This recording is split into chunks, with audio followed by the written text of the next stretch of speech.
All right. Hi, everyone. I'm Timmy here, and welcome to another episode of the 3000 Hangouts here for tonight. And it is Thursday, January 15th, 2026. Uh, how is Luke and John doing tonight? I'm good. How are you? Doing Yeah, good. John? yeah, how you doing, David? Yeah, thanks for having me. Yeah, I'll be here for about an hour or so. I got some other things I need to take care of during the evening, but I'm here. Thank you for having me. You're welcome. Tell everybody about the latest moves regarding to your New York Giants, there, John. Oh yeah. It's just about set in stone. It's just about getting the final paperwork finalized. But yeah, John Harbaugh is set to become the next coach of the New York Giants, and yeah, I'm pretty excited about this move. Harbaugh has had an up and down seasons with Baltimore as of late, but yeah, I'm definitely looking forward to seeing what he can bring because these past few head coaches have not done well at all. Yeah, Brian Dable was mediocre at best. Ben McAdoo was mediocre. Yeah, Joe Judge and Pat Shermer. Yeah, they were horrendous. Yeah, I'm definitely looking forward to seeing what the future brings here. Luke, your thoughts on what he said? I pretty much agree with the most part. I think John Harbaugh is a good coach. Like, he had up and down seasons, like John said, but for the most part, I think he was a pretty good coach for Baltimore. So I think it'll Hmm. continue for the Giants, especially with Dart being just 22, 23 years old. Cam Scattaboo is a good running back for his age as well, and Neighbors is a good receiver. So I think they have a bright future with Harbaugh as a Yeah, coach. that was a little. They were on a little bit of a hot streak, this past regular season, but with all the injuries, that's what Hmm. happens. So we'll see. We'll see how it goes. But I hope everybody is having a good Thursday night in the live chat. For those who are just tuning in, this is well, personally my first official show doing it here on a Thursday night because I was dealing with the flu this past week, and I want to thank my friend Charlie for filling in, except with Jesse, who was also in live chat, and Joey for doing it this past Wednesday. Uh, What I was talking about email was I was responding to a Tanner's comment about what do you like the Condi Condé bar, how to pronounce this. So I was responding to Tanner. Hope you're doing well, Tanner email in. RB, welcome aboard. And yeah, we're just gonna be here tonight, just talking about whatever's on our mind and all good, just that good stuff. Um, so let me continue on here. Luke, uh, we're gonna look ahead here. Bills versus Broncos coming up this weekend. Uh, Yes, this is a indeed. matchup. This is a matchup that a lot of people, um, you know, are looking forward to as for their um, game of the week as concerned for this weekend. Your thoughts, Luke?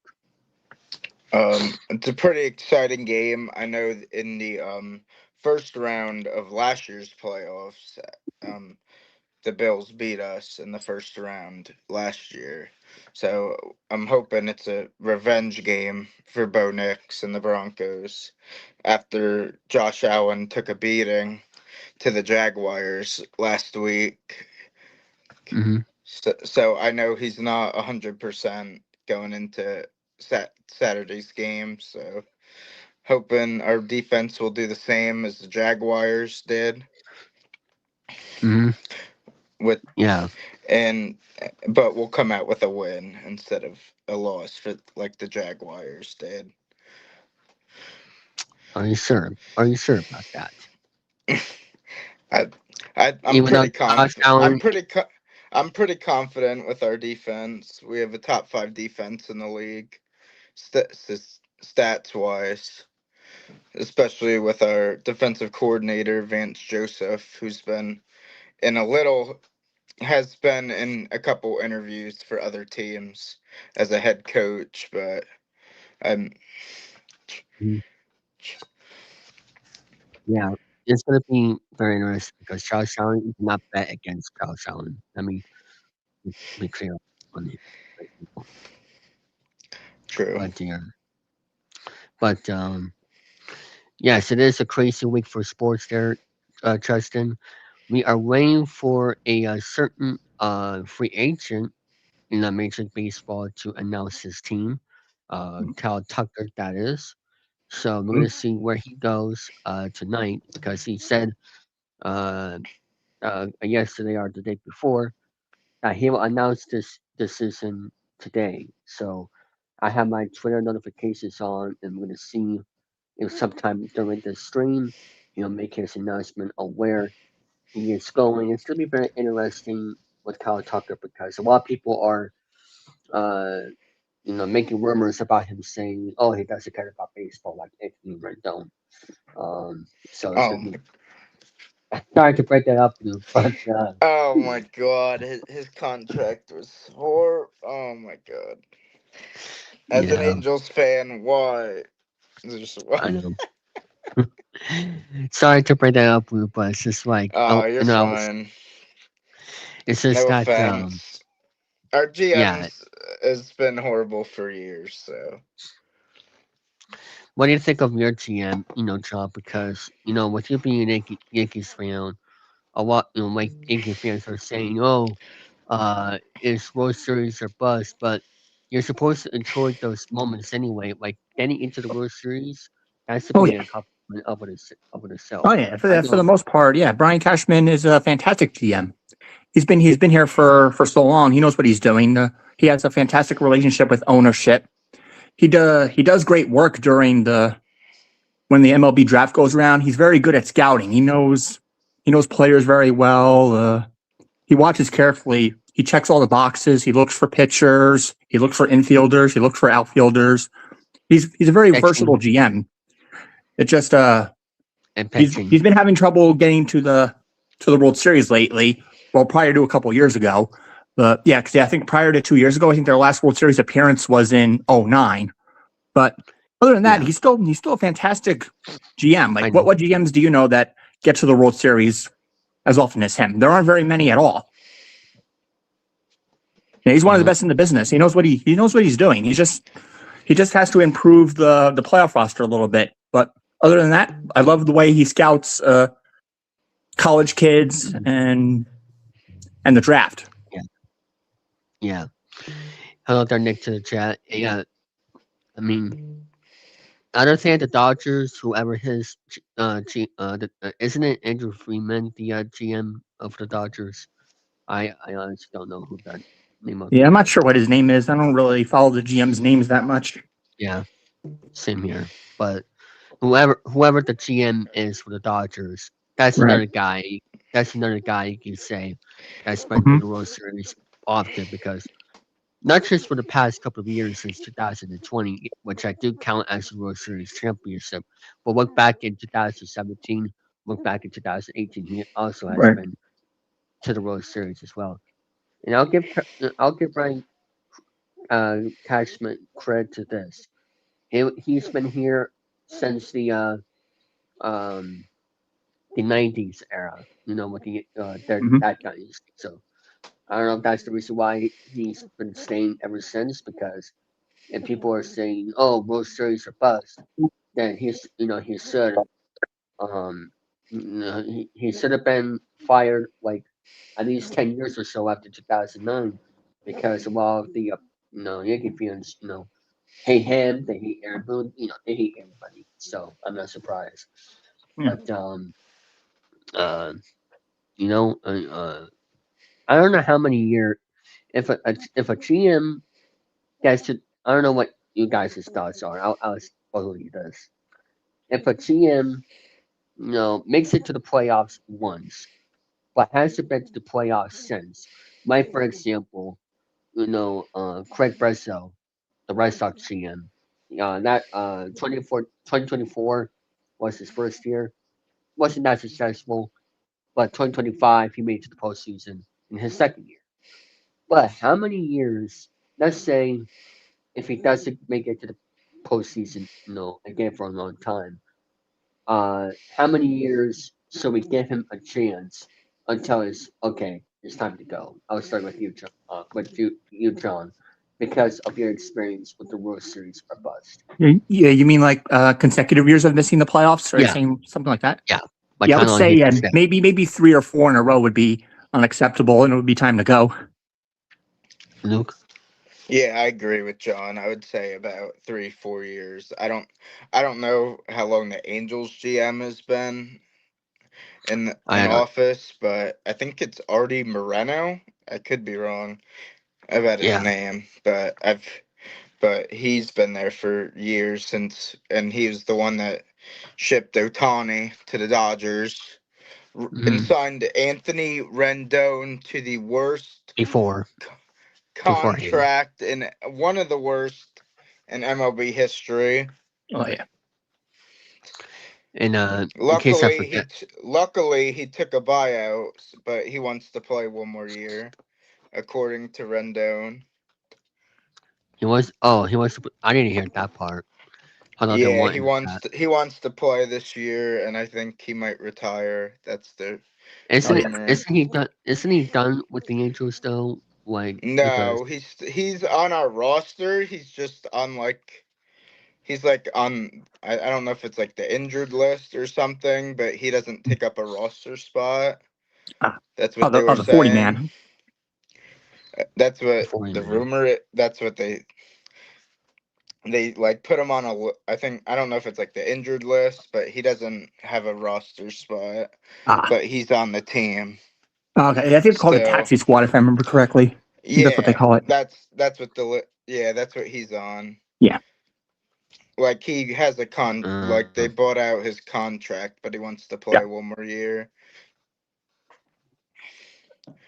and then retire, I guess, as an Angel, Oh yeah. which he should have retired years ago, Oh yeah. in my Absolutely. opinion. he still stayed to Washington, but Yeah, and I I knew. and I can tell you this. I can tell you this much. I think Rafael Devers doesn't like baseball too, because all he does is he wants to hit, but he doesn't want to listen to the Red Sox for going to first base because we needed a first baseman, but he's like, oh, look for a first baseman elsewhere, and I'm just like, dude, if you want to win a championship, then actually, you know, you know, listen to what we want you to do because you it's called teamwork for a reason. And I'm still mad that Alex Bregman signed with the Cubs, even though I also like the Cubs in some way because I like I like the way they do things, and their fans are passionate. But I mean, and plus it's also in the National League, so I could care less, because long as it's not in the American League, then I'm fine. But me personally, I'm still hurt about it because we traded away Rafael Devers for nothing. For nothing. Look at the people, the players we got in return. Solon Hicks and some others, player, which I forgot who it was. I don't even know. Um, but I'm guessing like a minor league prospect or something like that. I don't know. But like at the end of the day, it's just like, geez, just please, like actually, like I used to got Rachel Suarez, as our number two guy as for a starting pitcher, which I'm happy about because we needed that backup ace behind Crochet.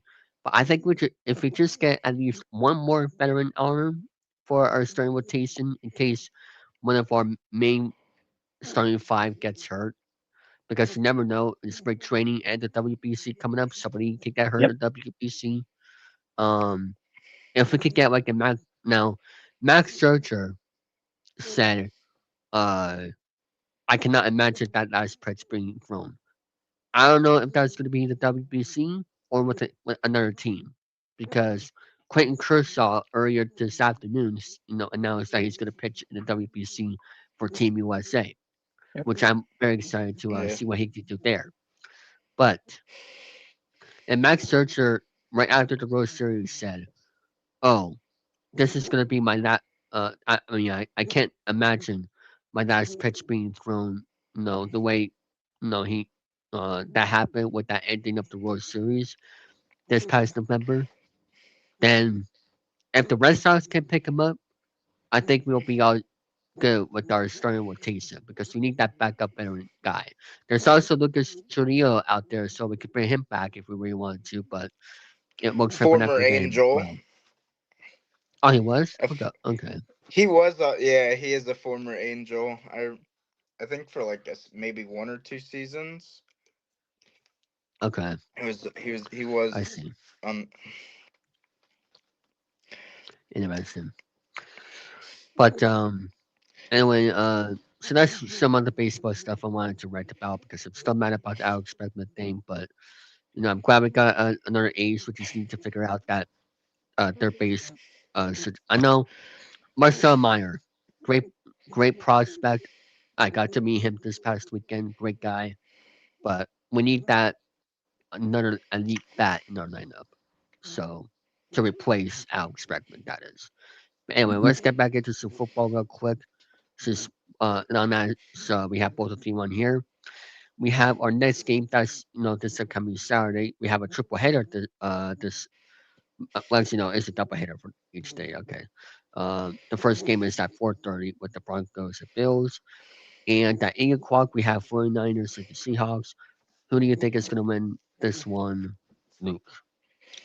um I'm assuming I saw today that Sam Darnold is questionable with an oblique injury, but he did confirm that he's playing. So I'm gonna pick Seattle to win because he did confirm that he's playing today. He's playing Saturday night because I like the Niners, but I think their defense is like too battered up with injuries, and they lost Big Kittle, time.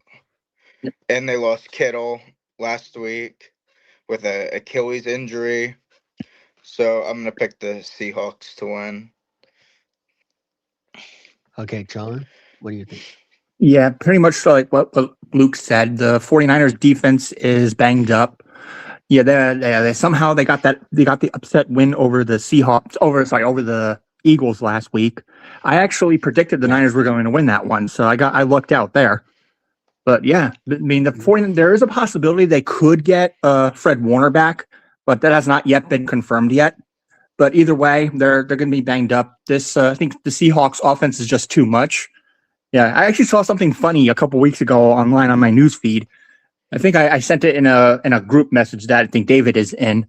Every time the Seahawks have been, oh sorry, the other way around. Every time a new pope has been elected, the Seahawks were a number one seed and have made it to the Super Bowl. But that Oh might be a bit. Of, it man. might be a bit of a stretch to say that they're going to be in the Super Bowl as of now. But as far as this game goes, I'm agreeing with Luke and taking Seattle in this one. All right. And hello there, Charlie. All right. Let's go to the Sunday games for the NFL divisional round. We have my New England Patriots going up against the Houston Texans at the 3 o'clock game this Sunday. Um, John, who do you think is going to win this one? Yeah, this one was actually the toughest game for me to pick on this for this slate because yeah, both of these defenses I believe are finished in the top five this past season. Uh, Drake May is having an MVP year. Yeah, the Texans are surprisingly have a very strong offense. It's going to be very close. I think it's going to come down to maybe the last minute of the game, but I have the Patriots winning this one. I'm I'm gonna surprised hearing that from you, Luke. I'm actually gonna I'm gonna agree with John here. I think the Patriots are gonna win too. I As I predicted in the preseason, I did Broncos Patriots for the AFC Championship, so I'm hoping that's the case here. But yeah, I'm gonna Drake May is having an MVP season. I Definitely him, and I'm guessing him and Matt Stafford are the two front runners for MVP this year. And the Texans, I'm gonna give them. They are a pretty good defense with D'Amico Ryans being a defensive minded coach because he was a linebacker when he played. So, but yeah, I'm gonna agree with John here. I'm gonna say Patriots win by a field goal or the or te- um We'll see. It could go either way. But John, who was the last MVP to win the Super Bowl? Uh, oh wait, who won the Super Bowl? Oh, wasn't it Jalen Hurts last season? Didn't he win MVP Um, of the not. last Super I Bowl? don't think. I think he won Super Bowl no. MVP, but not regular season because that Oh, was it was Josh Josh Allen then, I Allen. believe. Um, It was well, I regular meant the season. last MVP. I meant the last regular season MVP to win the Super Yeah, Bowl. last regular season MVP that also won the Super Bowl. You're saying both in the same season? Yeah, Is that what you're saying? yeah. Now that part hmm I'm not sure actually. I Because I actually don't never seen that happen. because I know Josh Allen won it last year, and then it was Right. Lamar. Well, Maybe he didn't win. Mahomes. Was it Mahomes? Yeah, that might be it. I think it's Patrick Mhm. Mahomes. Maybe in like the 2021, maybe Hmm. 22 season. Yeah, if it's not him, then we'd probably have to go way back. Peyton Manning, Drew Brees are possibilities, but Yeah, it was probably Mahomes then. perhaps. But If you want to I don't know. research Who it, I knows? think it is Um, Mahomes, but I Yeah. could be wrong. was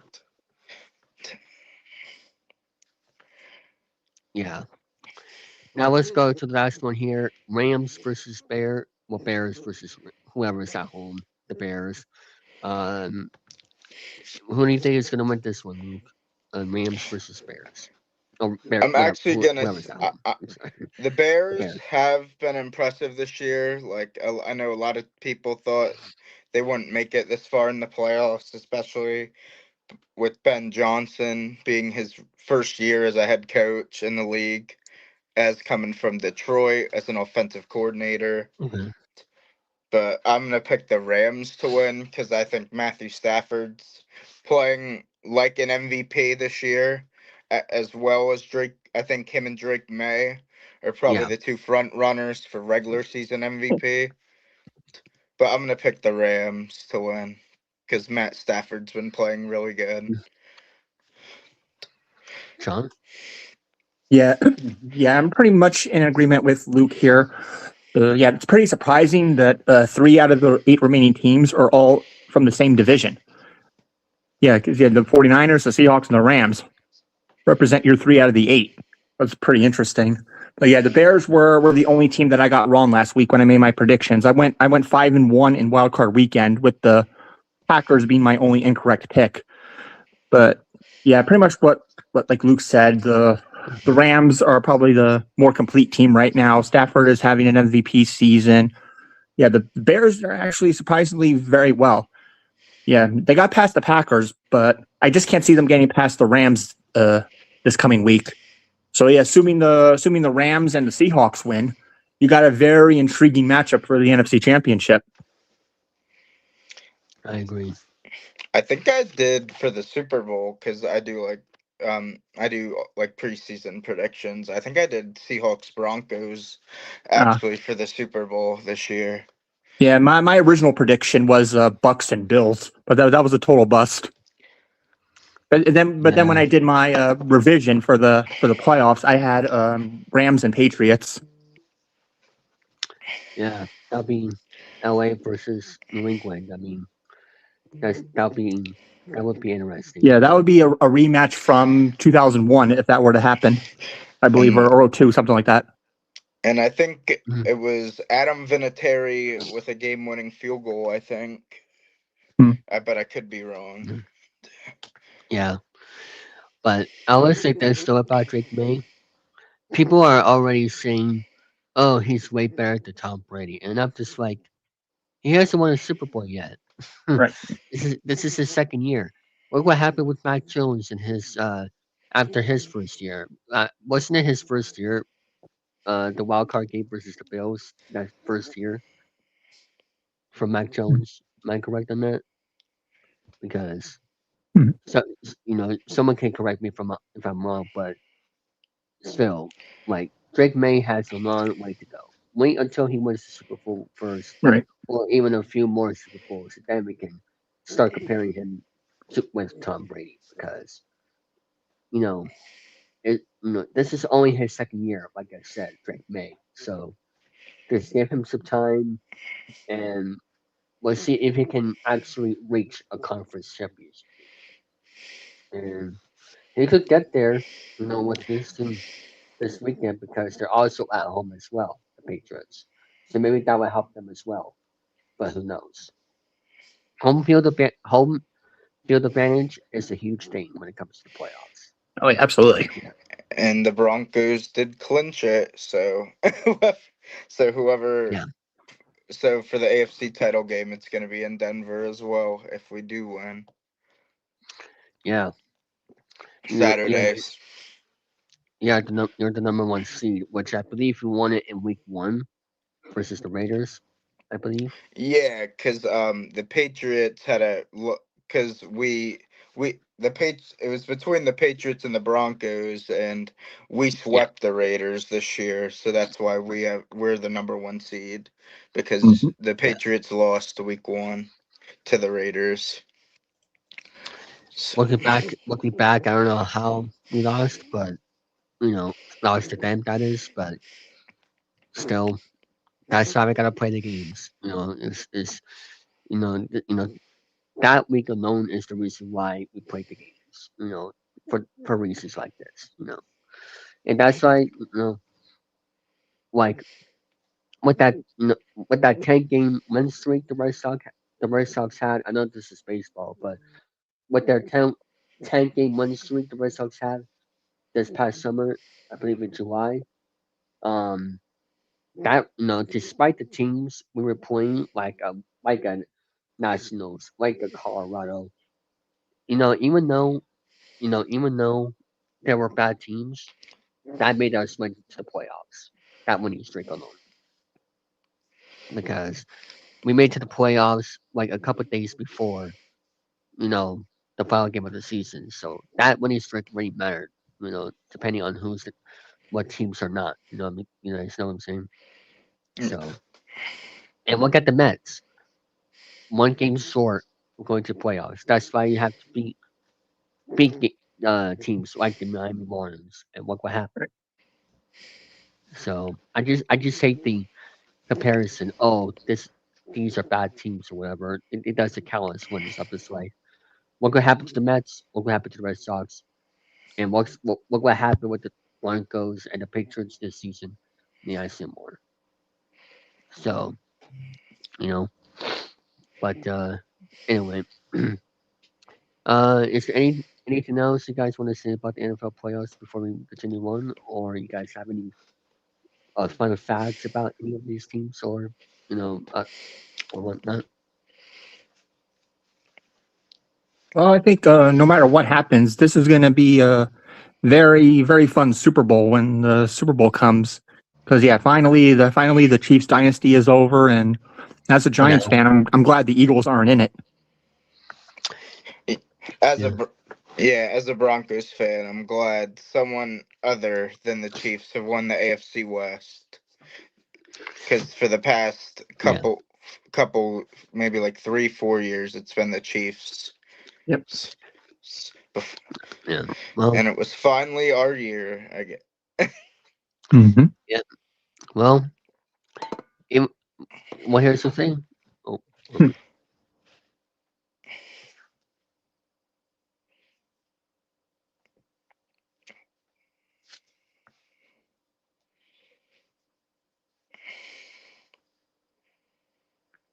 And it finally appears that Kelsey's going to be hanging it up for good. Yeah, I think he's gonna retire as well.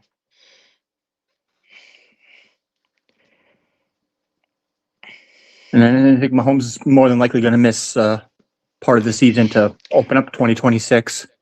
Yeah, I think with especially after his injury, his Achilles or knee injury. Yeah. And I wouldn't rule it out, but there is a possibility that they could be a last place team next season. We'll see. But then again, there's the Yeah, Raiders. yeah, the Raiders could. especially with the number one pick and whoever they hire as a coach. But Mm-hmm. it's But yeah, they're definitely probably gonna look at that guy. I forgot where he was from, but Fernando Mendoza is probably gonna be their pick. the Indiana quarterback. He's probably the number one pick because Yeah. he's been playing really good. Mm-hmm. So he'll be in our division. They're probably going to start him, because I don't unless they start Geno Smith All right. again, unless they trade him but I don't see any team being interested in him at all. Right. So he'll Sorry. definitely start next year, probably for the Raiders, Oh unless yeah. they want to start Mendoza. Yep. Oh, that's what we were talking about. Okay, sorry, I got distracted there. Oh no, we were Oh, just briefly talking about what the Raiders could potentially do in the draft, and Travis Kelce most likely wrapping it up for good. He hasn't announced his retirement yet, but who knows? yeah, But you never know with him. Because I think yeah, because he said he was going to retire last year, last season, and he Yeah. didn't. So I don't remember that, but yeah, who knows? But anyway, uh, well, thanks to both of you guys for being here. I'll be taking a little some games being played on here, so I'll put you guys backstage. And for those who are available in the second hour, you guys are more than welcome to come back on the StreamYard and be in the live chat. While these games are airing, so feel free Yeah. to do that. Yeah. But I can hang on for a little bit longer if you like. yeah, yeah, I for sure. can for a little bit because I'm off work today. Yeah, for sure. So we have some more games to play, and we'll be right back after this. Are you looking for the most fun entertainment on YouTube? Then welcome to the Network 3000. We have game shows, logs, live streams, podcasts, live shows, sport videos, gaming videos, plus more.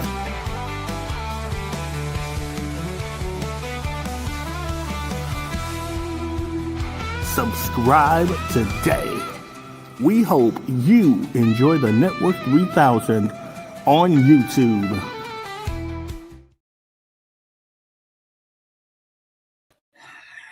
Hello!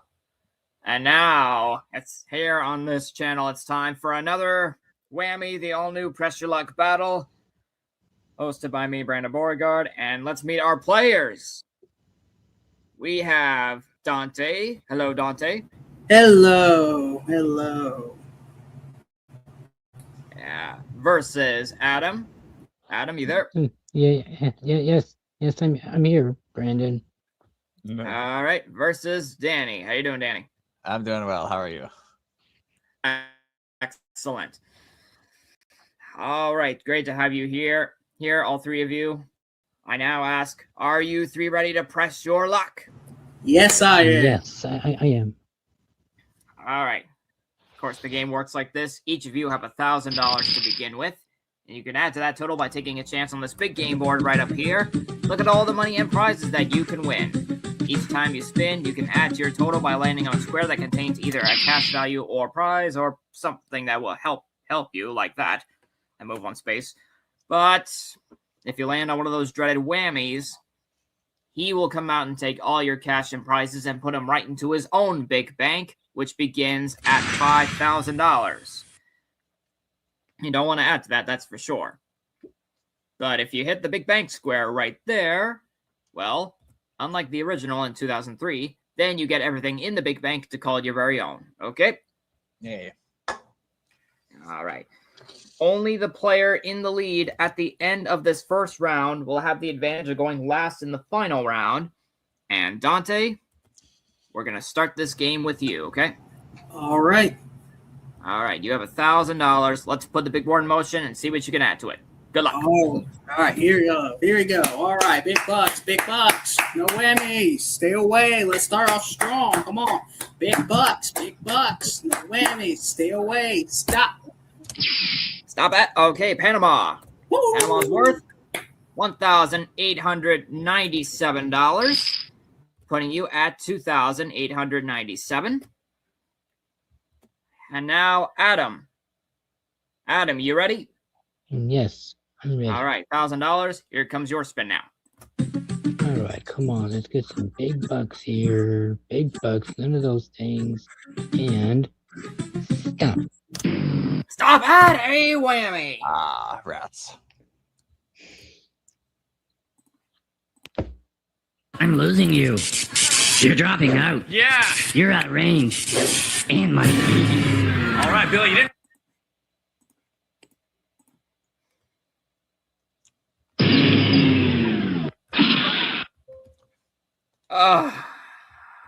Oh, Adam. Your $1,000 goes into the big bank. $6,000 is where it's at right now.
Hello. And now, it's here on this channel. It's time for another Whammy, the all-new Press Your Luck battle, hosted by me, Brandon Beauregard. And let's meet our players. We have Dante. Hello, Dante. Hello. Hello. Yeah. Versus Adam. Adam, you there? Yes, I'm here, Brandon.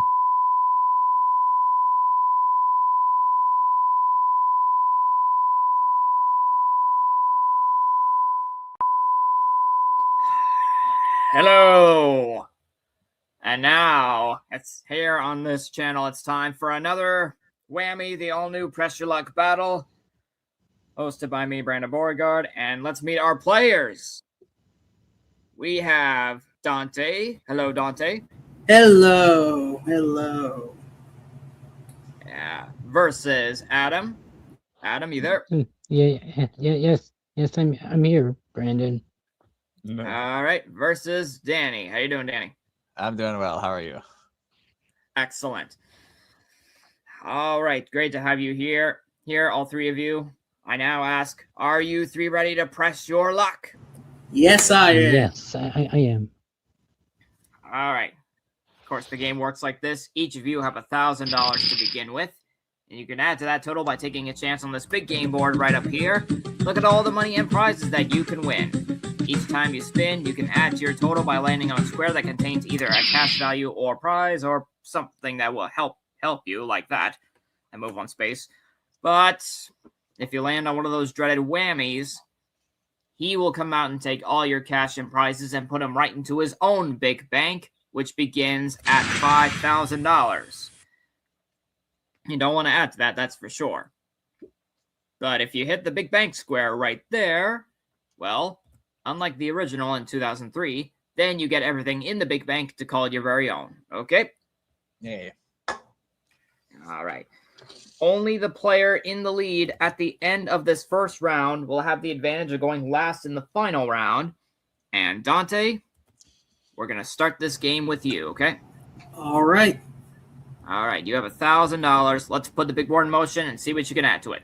Good luck. Oh, all right, here we go. Here we go. All right, big bucks, big bucks. No whammies. Stay away. Let's start off strong. Come on. Big bucks, big bucks. No whammies. Stay away. Stop. Stop it. Okay, Panama. Woo! Panama's worth $1,897, putting you at $2,897. And now, Adam. Adam, you ready? Yes, I'm ready. All right, $1,000. Here comes your spin now.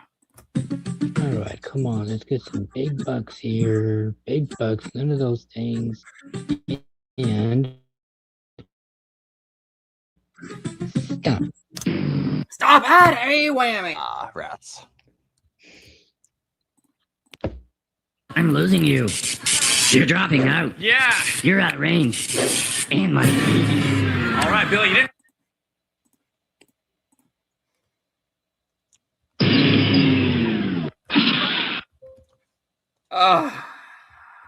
Oh, Adam. Your $1,000 goes into the big bank. $6,000 is where it's at right now. Now, you're not out of the game, You're not out of the game. You're just out of this first round for the moment, okay? Yeah, and I'm thinking to give him a certain sandwich.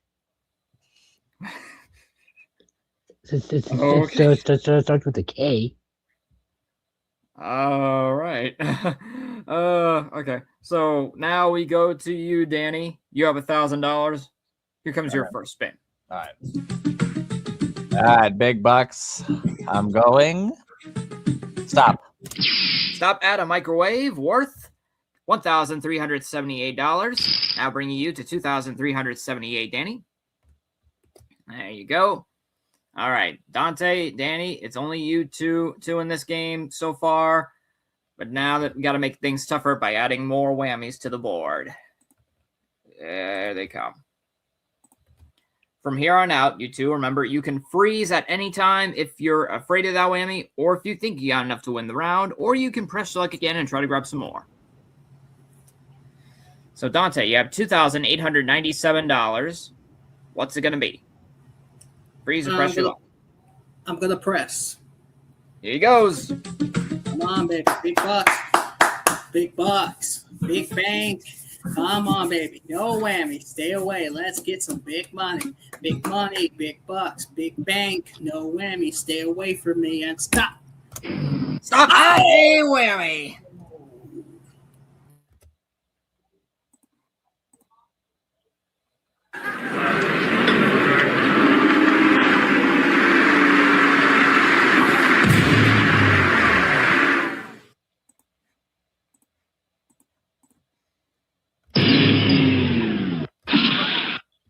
Oh, now Dante, the whammy got you as well. And the big bank is now at $8,897. And now you're out of this first round, Dante, meaning Danny, you're the only one remaining now. You have 2,378.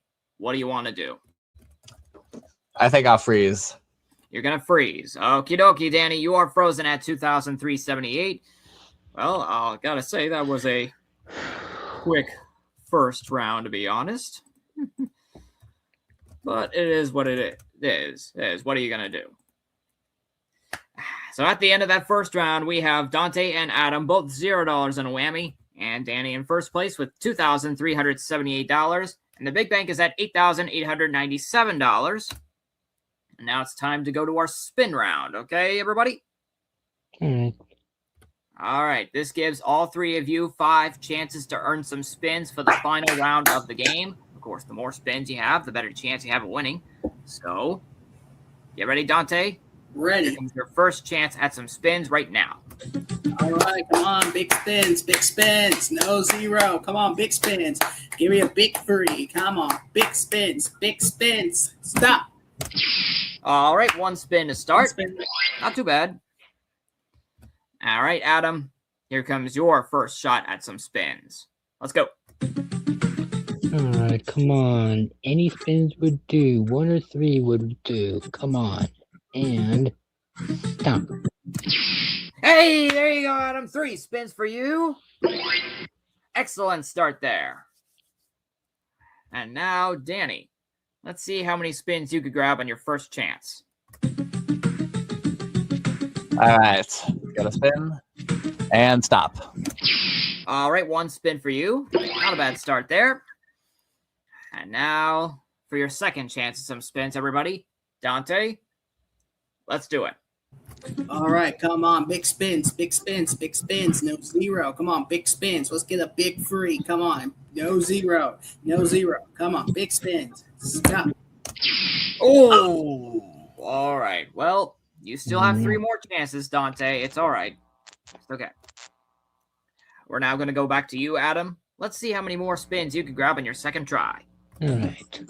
Alright. Anything with spins. Any spins. And stop. Another 3 for you, Adam. Woo! All right, you're now at 6 spins. And now, Danny, let's see how many spins you can grab. How many more spins right now? All right.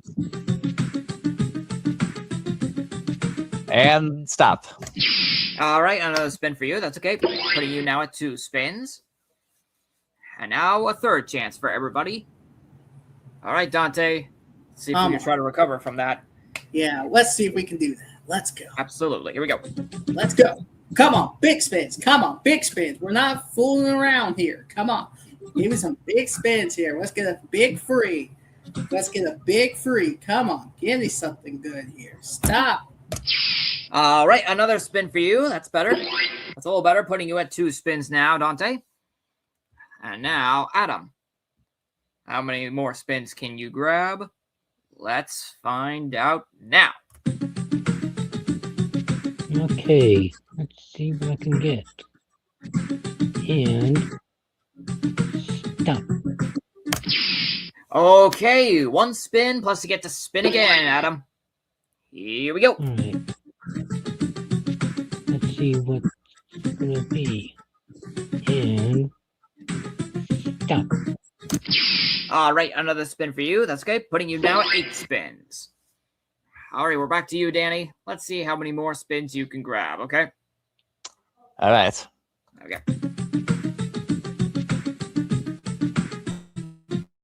And stop.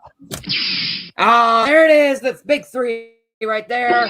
Now putting you at 5 spins, Danny. And now let's go back to you, Dante, for your 4th attempt, okay? All right, let's go. Come on. Here we go. Come on. Let's do something better with this. Come on. We need better spins. Come on. Free will do it for us. Come on. Big free. Big free. Give us a big old free. Come on. Stop. All right, there you go. All right. 1 spin. Okay. Let's get to spin again, Dante. Here we go again. Here we go again. Let's go. Come on. Let's go. Let's get some more spins here. Come on. Come on. Big free. Big free. Come on, let's go. Big free. Stop. There it is. A big 3 there for Dante. Now putting you at 6 spins. Woo. All right, Adam, we're now back to you. How many more spins can you grab on your 4th chance? Let's find out. Alright, come on. Let's see what I can get. And stop. All right, another spin for you, Dante. Now putting you at 9 spins. Dante? There you go. I'm Dante?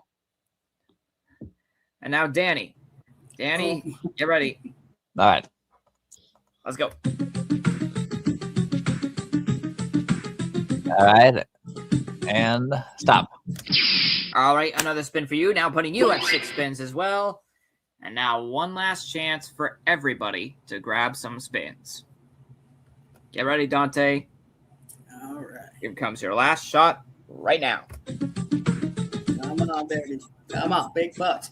Big bucks. No whammy. Stay away.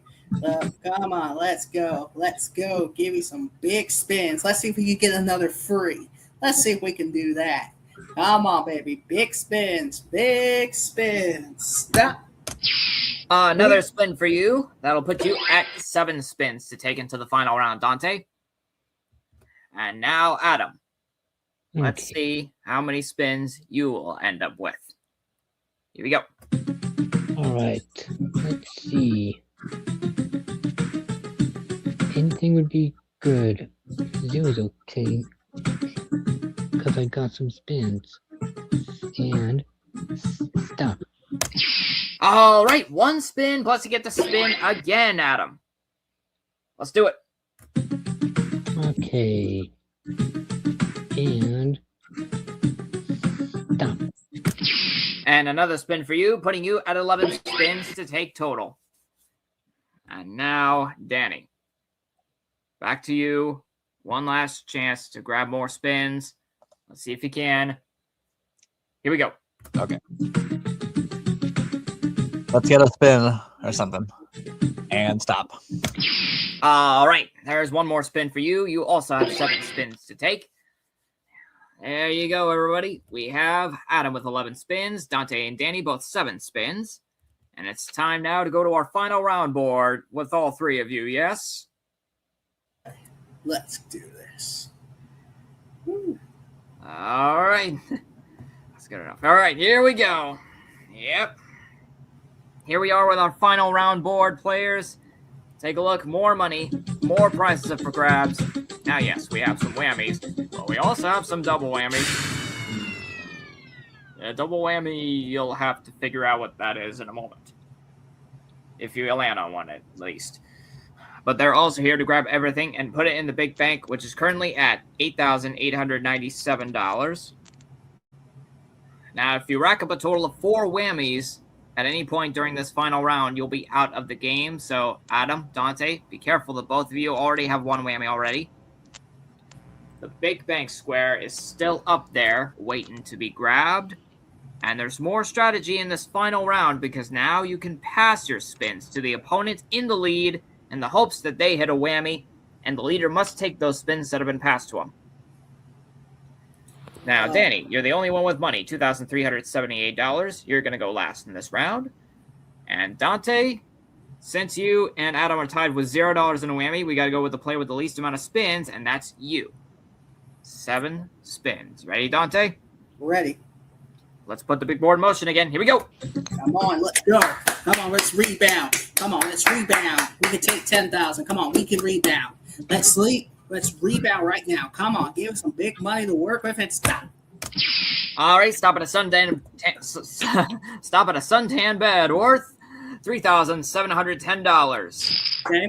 All right, putting you in the lead for now with $3,710 and 6 spins remaining. Dante, do you want to press your luck again, or do you want to pass? I gotta press again. Here we go. Come on, big bucks. Big bucks. No whammies now. Let's stay away. Let's get some big money here. Let's go. Let's go. Come on, give me that big bank. Give me that big bank. No whammies now. Let's stay away. Let's get some big cash. Come on. Come on. Let's extend it here. Stop. Stop at $4,000, or you can lose a whammy. What would you like? All right. I'm going to lose the whammy. You want to get rid of that whammy? Yep. All right. Well, Dante, you are now at no whammies. Still $3,710. 5 spins are now remaining. Press your luck again or pass. What's it going to be? I'm going to press. Here he goes. All right, come on, big bucks. Big bucks, no whammies. Let's stay away. Let's get that big bank. Let's get some big money. No whammies. Stay away. Let's go. Let's get some big cash. Come on, big bucks. Big bucks, no whammies. Stay away. Let's get a nice trip here and stop. Stop out of whammy. Got that whammy back.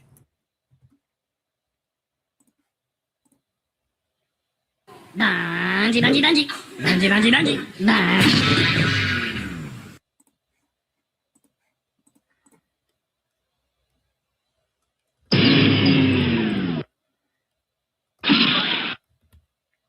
And Dante, there went your money. Into the big bank it goes.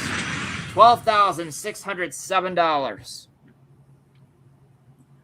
All right, now you have 4 spins remaining. You can try to get back into this if you'd like. Let's go. Here we go. Come on. Big bucks. No whammies now. Let's stay away. Let's keep it going. Let's keep the party alive. Come on, big bucks. No whammies. Stay away. Let's get some big money here. No whammies now. Let's stay away. Give me $10,000. Give me that big bank. No whammies. Stay away. Come on. Stop on a double whammy. Jesus, man.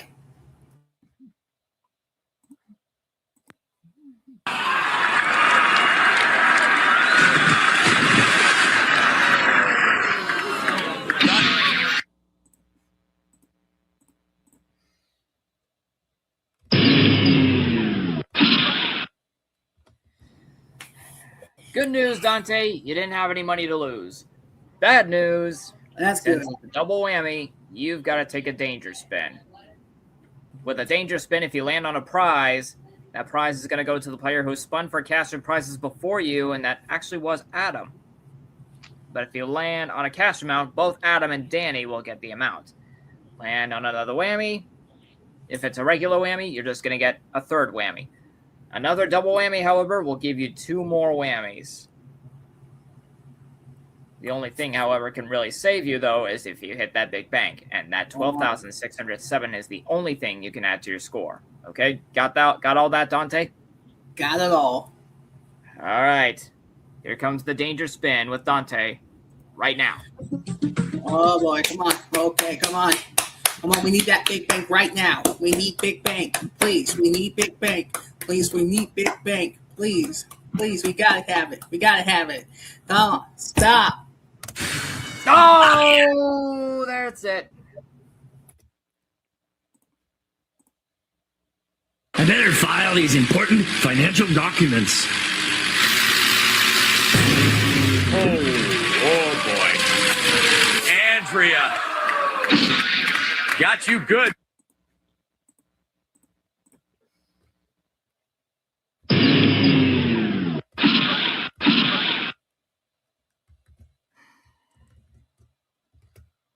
Well,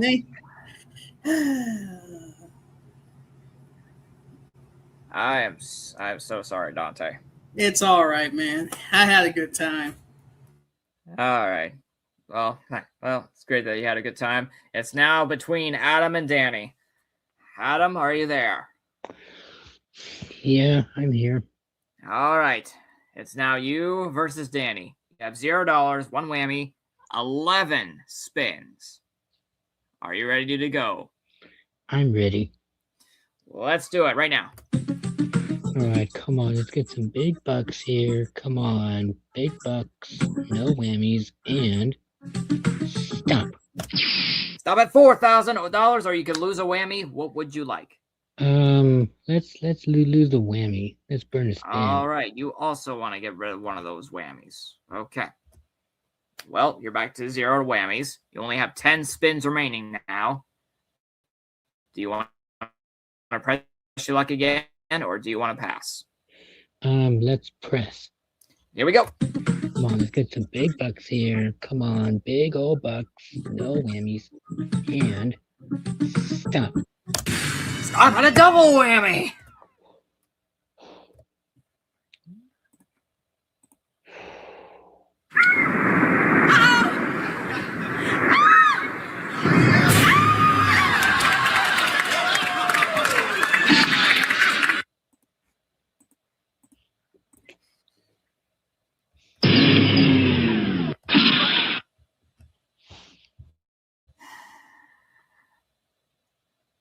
Oh, Lord have mercy.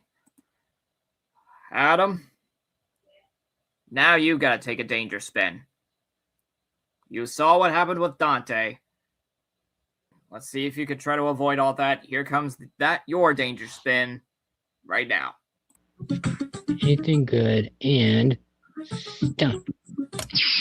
Now at 8,000 in a spin, that's actually going to go to Danny now. So now Danny's at 10,378. Now, Adam, you have 9 spins remaining. $0. What do you want to do? Let's press. All right, he's going to go. All right, come on. I need some big money here. Come on. And stop. Stop at a Greek island cruise worth $15,000. There you go, Adam. That's what you needed. You are now in first place with 15 grand. 8 spins remaining. Press your luck or pass. What's it going to be? How much of a lead do I have? It's a little over 4,000. I assume I can do the math correctly. I've got to pad my lead. I got to press. All right, let's go. Come on, let's get some big money here. No more of those things. Come on. And stop. Stop at big bucks. 8,000 in a spin. Now bringing you up to 23,000, Adam. 8 spins still remaining. Do you want to press your luck again, if you dare? Or do you want to pass? I think I'm gonna pass. Ah, you're gonna pass your spins. Yes, I'm gonna pass. All right. Well, those spins go to you, Danny. Are you there? Yes, it'll be great. All right. Those are 8 spins that you have to take. 10,378 on the line. Here comes the first one. All right, let's get some money. And stop. Stop at $2,500. $12,878, Danny. 7 more spins you still have to take. Here comes the next one. Oh boy. Let's get the money or a trip, maybe. Yeah. Okay. And stop. Stop at a golf and resort vacation worth $4,200. $17,078, Danny. 6 more. 6 more spins you still have to take. Here comes the next one. All right, 6, 7. Oh, sorry. Okay, and stop. Stop at $2,400. $19,478. You still have 5 more spins in the pass column that you have to take. Let's continue.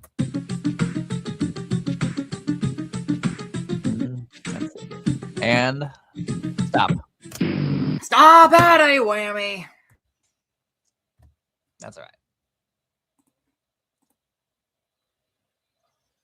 You can get this mean green burner machine for one easy payment of all your money. Wow.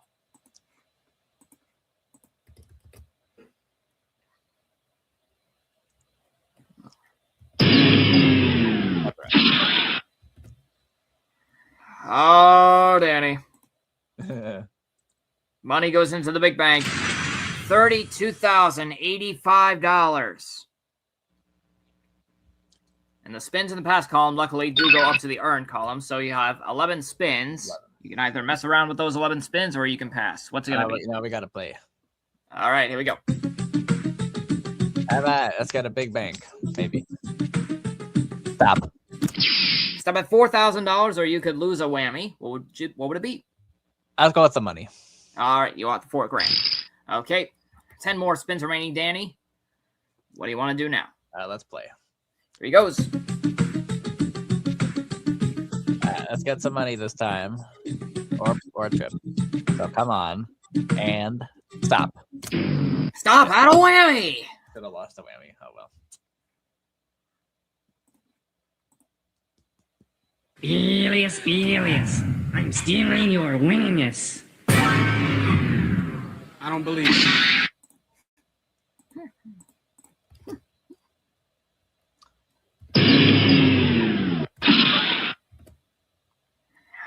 $4,000, Danny, gone into the big bank. $36,085 is where it's at.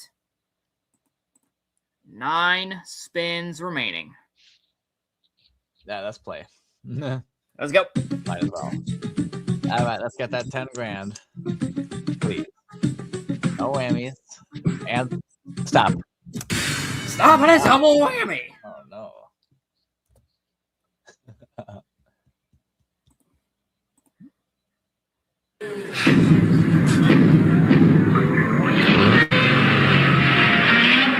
It's Whamzilla! Whamzilla got you, Jason. There you Jason got Rats.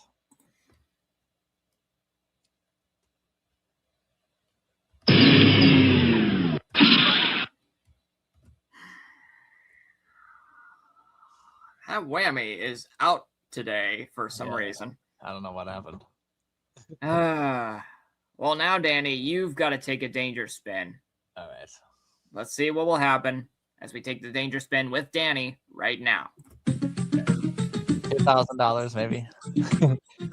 Stop. Oh, and that's it.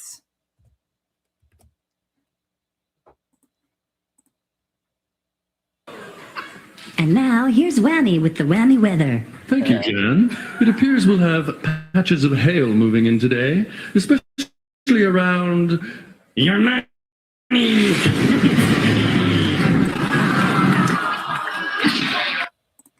Oh, there you go.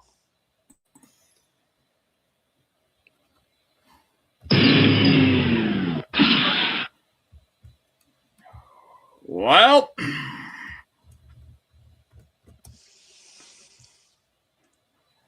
here's the deal now. Normally, with a danger spin, you would get 2 whammies. But since you are already at 3, Danny, you have the 1 whammy plus. Here's what we're going to do. We're going to give $500 to a lucky audience member for the sake of that other whammy. And that audience member is going to be for number 68. And it's somebody named Eric, but with a CK at the end. Yeah, ERICK, Eric. Congratulations, $500 to you. You hopefully have a good luck with that. Hey, see, Danny, at least something good come out of that last one. Yeah. But congratulations, Adam. You did it. You win this game. And the only prize you won is a Greek Island cruise worth $15,000 combined with the $8,000 in cash, giving you a grand total of $23,000. Congratulations, Adam. Thank you. Good game, Adam. Good game. Good game, guys. Yeah, good game. What a game that was. Was a crazy game of our whammy, the all-new Press Your Luck battles. I guess, yeah, there you have it, people. That was our game, and more of the 3,000 Hangouts after this. Don't go anywhere, everybody. Are you ready for the ultimate entertainment experience? Then welcome to the Network 3000. We've got you covered with all of the variety of content such as our weekly programs like Chillin' 3000 Hangouts, the Popcorn Panel Podcast, Sports Shows, Danny Sin, Breaking the Chains, and more. We also got the game shows, game plays, play-by-play reactions, blogs, and other fun stuff that you can only get here on the Network 3000. Subscribe today.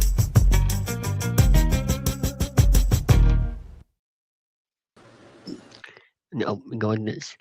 Hey, welcome, Ernie. How you doing? I am doing a little better.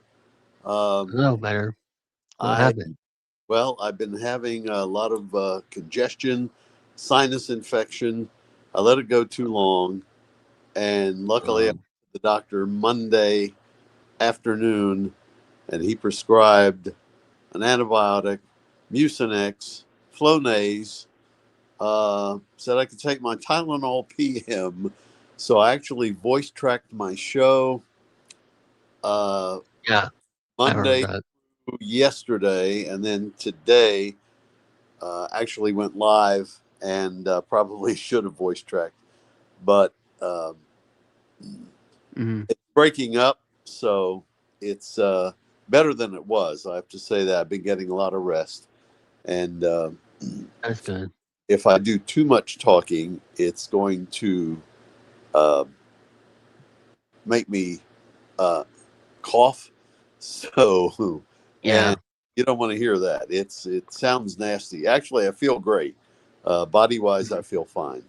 And I should have gone to the doctor sooner, but thankfully, we're not taping High Q until the next Saturday, 2 consecutive Saturdays in January, and then we're taping at 2 different sites in February with my new company, Total Media, at Rio Grande University in Gallipolis, Ohio, plus High Q at Marshall. So a busy time, and I need to get completely well.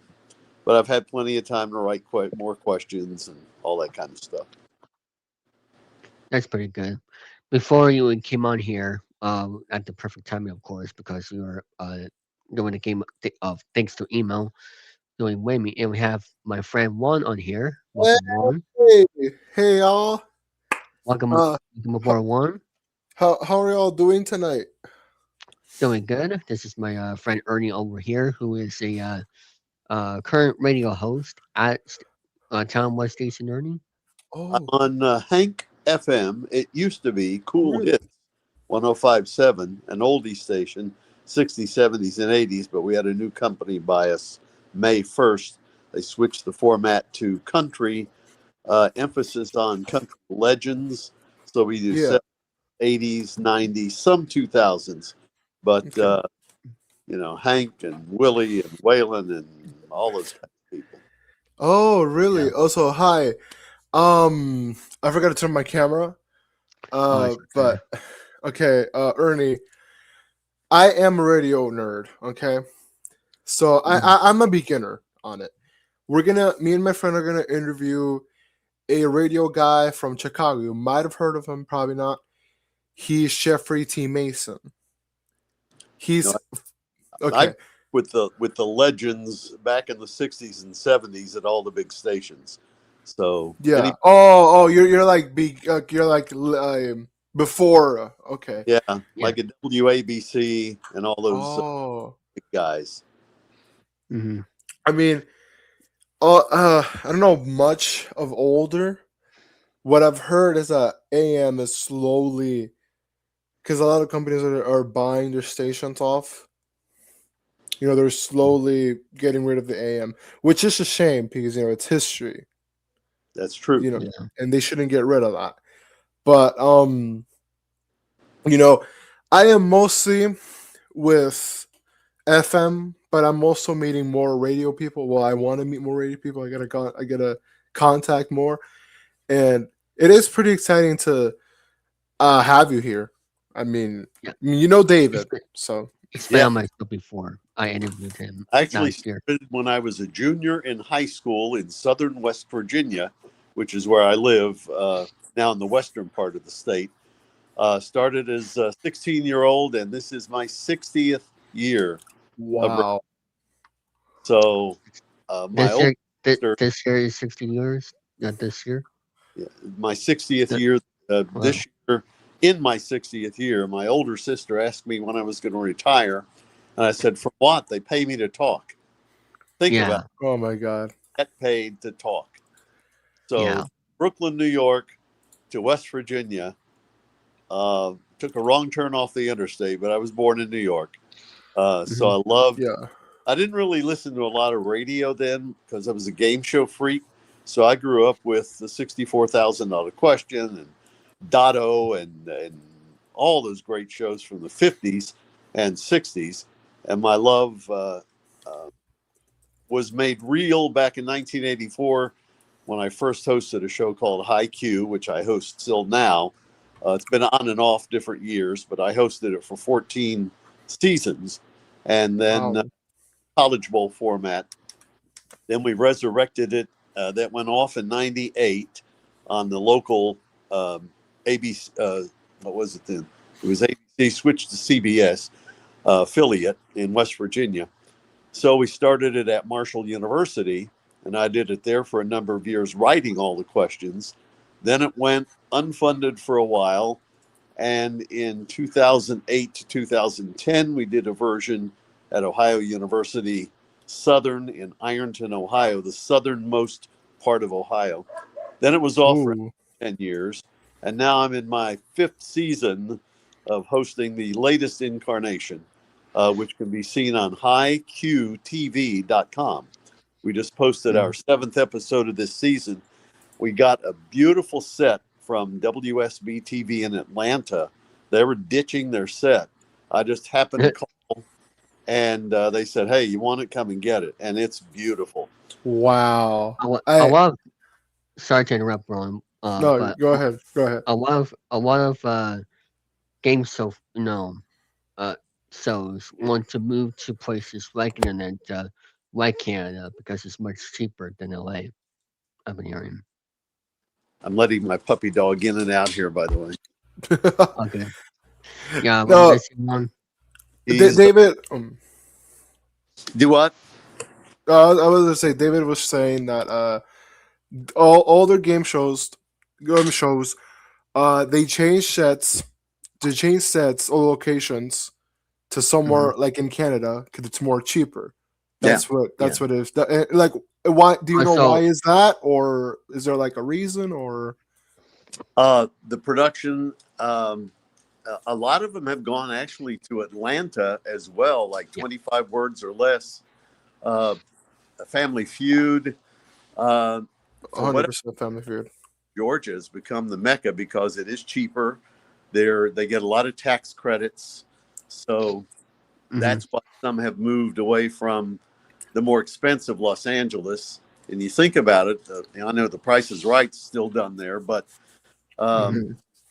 Fremantle certainly has the money for whatever they want, I'm sure. But some of the smaller games, I would guess you would say, but 25 Words or Less has become my favorite game show because it combines Password and Pyramid in its format. And I love that. Meredith Vieira does a great job hosting, now in its 7th season, mostly on CW, sometimes Fox affiliates.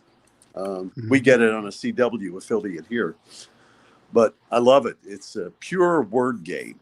And that's always been my love, word games. Even though I host IQ, I wouldn't make a good contestant because I'm not quick enough to ring in. But you give me a good word, and I'm a killer. Oh my God! Yeah. I mean, I was gonna ask you a lot of questions for radio and game shows a little bit. David's gonna ask you some. Obviously, I will too. But one question about radio. So you said your radio station went from classic hits to country, right? Correct. And how was that change of not the sale? I'm not talking about sale, but how is that change of like music? Like all of a sudden, oh, we have to switch formats. What are we gonna do? Like, do we have to switch the playlist? Like, what did y'all have to do that day when y'all found out y'all had to switch? I'm the only holdover because I don't pat myself on the back, but I'm somewhat of, everybody says the word, and I don't think of myself as that, a legend here in this market. I've been in this market for close to 50 years. So my name is well known in these parts of West Virginia, Ohio, and Kentucky. We're right on the border of the 3 states. I'm in far western West Virginia. I work in far eastern Kentucky, which is about a 25-minute drive from my house here in West Virginia. That's how close we are. And I go through the southernmost part of Ohio to get there. So they wanted to keep me, which I was delighted. I've done country over the 60 years I've been in the business. So it's not a big deal for me.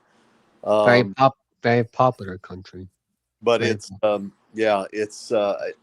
what's so strange is I played these songs when they were hits originally, and now they're classic country hits. Same thing when I did the oldies format. I played all those from the 60s and 70s when I started. And so I was very familiar with that music, as I am with the plus I do a countdown show at 5 o'clock, which switched from oldies to country. I pick a category. Today it was state to state, and I find 5 songs. It's called the top 5 at 5. 5 songs to fit the category. So the qualification was it had to have the name of a state in the title. and the first one was Oklahoma Swing by Vince Gill and Reba McEntire.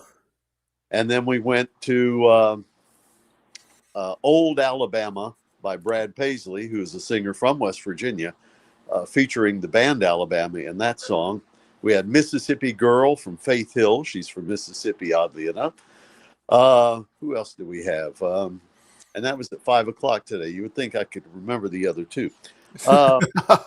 But we didn't do New York because there isn't much of a country song with New York. When I did that as the oldies format, obviously New York by Sinatra. Well, yeah. But Was now most popular. Where's your accent from? Because you're not. Me? Yes. Oh, I'm from Texas. Really? Yeah, I'm literally in the Dallas area. It's the most.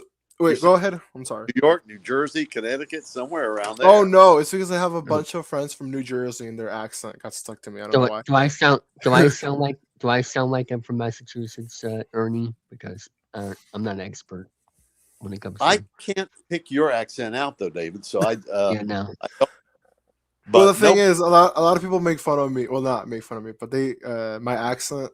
You could hear it because I'm Hispanic. You could kind of hear it. So I didn't know I would have an accent from New Jersey, but I'm glad you would say that. And nobody would guess I'm from West Virginia with my quote unquote accent. But I can certainly sound like a hillbilly if I want to, because that's in the southern part of West Virginia. They all talk like that. Yeah, they all talk like, "Yeehaw! I have a horse." I can't even do a that. doggy running in and out like a child. But I love what I do, and and you know, I think I told David this one time. Johnny Gilbert, who is the announcer on Jeopardy, is in his late 90s, and wow, yes, this is Jeopardy. He's still got that great voice at 98. Yeah. Now, before that, Don Pardo, who was the announcer on the original Jeopardy with Art Fleming back in the 60s, which I watched religiously. Got to meet Art Fleming one time. He had that wonderful voice like that. This is Jeopardy, and here's Art Fleming. And he lived to be 96. His last gig was as the announcer on Saturday Night Live. You know, it's Saturday Night Live. And he did that until his death at 96. So those are my benchmarks. I love what I do. Johnny Gilbert is 97. Yeah, that's what is printed. Randy West says he's older, but whatever he is, God bless him, because that is just an incredible voice. I know he's a former singer, so I know that helps. But still, to have that. I didn't even know he was like 97. Like that's insane to me. Now you were playing Whammy. All New Press Your Luck. I got to meet Todd Newton once when he came to Huntington, West Virginia, to do a gig. The Price is Right live at the Paramount, or not the Paramount. That's a national at the Keith Albee Theater. Just the nicest guy. I told him, I said, I have followed you since your first game show, Hollywood Showdown. And he was just so kind and so nice. And speaking of Hollywood, you were telling me before you were watching the current version of the Hollywood Squares. What do you think of that game? So, well, it's a little bawdy, a little risque, but funny. But they finally not toned it down, but. Here I go. It's okay. Fighting this. No, it's okay. Trust me, I had the flu this past week, so yeah. I've had the flu shot, the pneumonia shot, the COVID shots, but this is a respiratory thing, which is just it was insane to me. But Nate Burleson, I'd never heard of him before. I didn't know he was a newsman on CBS. He's the host. I'm sorry to interrupt you real quick. He's a sports guy on. Yeah, exactly. Yeah. But he I think he was mostly known because he did skits. I don't remember much of him. Never heard of him before, but he does a great job and trying to rein in all those celebrities. celebrities, quote unquote. I'd never heard of most of those people before. If they weren't on a game show, I don't watch movies much. Godfather's my favorite, but um, I just don't watch a lot of movies. And a lot of these people, like John Michael Higgins, never heard of him before he hosted America Says, and now the new Split. But he's a natural. That man is the most natural game show host for never hosting a game show before that. But he did a ton of movies apparently, and I didn't know that. Um, Oh yeah. so, but great host. So my dream was always to be a network game show host, but living in West Virginia, that wasn't going to be a possibility. So when I got the Have to gig be in LA for that, in or New York. 1984, when I got the gig to host High Q on the local CBS affiliate, I jumped at it and been at it ever since. Yeah, you have to be in LA or New York if you want to get a hosting gig. Unfortunately, Yeah. but or but I guess Atlanta, can be more of a possibility nowadays. With everything moving to there for the United States, but because a lot, it's too expensive in a way, especially in a lot of game shows. Sets want to move to Atlanta or Canada for those reasons because of the money. Yeah, my friend Adam Neediff, who's written 7 game show host books. He's works behind the scenes on a lot of game shows. Currently, Funny You Should Ask. He was on the first 2 seasons of The Floor with Rob Lowe. He said, "You're not going to believe this. Fox flew us to Ireland where we taped those 2 seasons because the production was cheap." And he said, "I don't know how they flew our entire staff, all 100 contestants out there. We were there for, I think he told me, a month. And he was the one who created the visuals that were on the show. He and another gal picked all the visuals for those 2 seasons. And I think, if I'm not mistaken, the Jane Lynch version, not Jane Lynch, but what's her name on the Name That Tune, with poor old Randy Jackson, who looks like Death Warmed Over. Not quite too sure. They do that also either in Ireland or somewhere. But it's just unbelievable that they're going well out of the country because it's cheaper. Mm-hmm. And then they can give away, I guess, better prize money that way, but I don't know. Yeah, and also, you were talking about the Price is Right earlier. I don't know if I can. This is not what I made, but this is what I got for Christmas or whatever. This is uh, a handmade Price is Right showcase showdown wheel from Etsy. Wow. Yeah, I'll see your handmade Price is Right thing and show you my Price is Right wheel. Oh. Wow. Sheldon from the original, when they used to buy things on Wheel of Fortune. I got the Wheel of Fortune bonus round. I've got the Wheel of Fortune game because I'm a freak. And I have a Wheel of Fortune thing that a Wheel of Fortune watch came in. Wow. Yeah. I mean, I've got, these are, by the way, these are Adam Neediff's books he's written. Bill Cullen is his all-time favorite. He's written 2 books on Bill Cullen: Gene Rayburn, Alan Ludden, Monty Hall, Dennis James, Chuck Barris with The Gong Show, and one other which escapes me. But he has really made it as a boy in northwestern West Virginia. He's made it big out in Hollywood. Now, his dream is to host a game show, but his living right now is behind the scenes, and he loves that. He'll take it. Speaking of behind the scenes, I actually, for my Make a Wish trip, I actually got to see the Price is Right taping in person back in LA, and I got to see backstage and everything.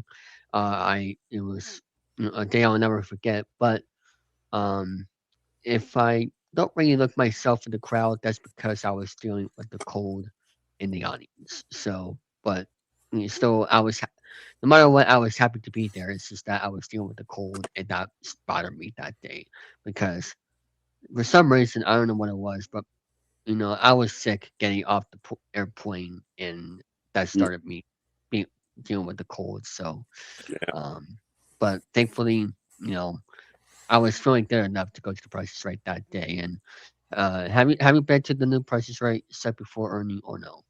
Or you been to the old one? I went in '02. My buddy who lived in San Diego said, come out to LA. We've been at the Price is Right 3 times. We've never gotten called to come on down, but we've gotten in the audience. And so I flew out. It was a 1:15 in the afternoon taping and a 4 o'clock afternoon taping. We got there at 5 minutes till 7 a.m. and they had already given out early in the morning. Yeah. all 300 numbers, and that's all it seated at the time was 300. So Yeah. I flew all the way out, hoping to hear Rod Roddy, who was the announcer then. Ernie Anderson, come on down. You're the next contestant on The Price is Right. But it didn't even get in the studio. So my buddy took me to Universal instead. That was one of the biggest disappointments in my life. But I did get to see the live version in Huntington, West Virginia, hoping to get called to come on down, but didn't that either. Who was the announcer you saw? Parker was the host, and then Rod Roddy, Johnny Olson had died. So Rod Roddy was the announcer. Yeah. But we never even got into the studio. So, but I did get to see David Letterman twice. So that was my one of my great deals. A former game show pilot host, called The Riddlers. He would have made a hilarious game show host, but didn't sell. But got to see Letterman twice, and that a huge Letterman fan. I miss him to this day. He still got it when I see him online.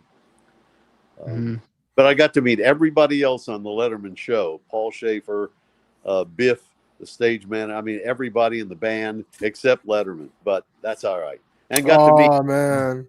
Times we went, there were different announcers. Bill Wendell was the original announcer. He and Letterman had it out apparently and got fired. And then Alan Coulter took over. And I remember Alan Coulter as a game show announcer. In 1976, he announced a show called Money Maze that Nick Clooney, George's daddy, hosted. Nick Clooney,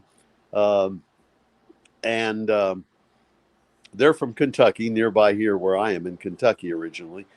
And I got to meet both the announcers and got pictures with them, and they were just the nicest guys, absolutely nice guys. And I thought, why can't I gig like that? Well, I'm in West Virginia, so, and I'm satisfied being a big fish in a small pond, so to speak. So, hey, I am too, man. I want to be a TV host, and it's hard getting a gig here in the Dallas area. I mean, look, it's so funny. Our channels are huge in the market.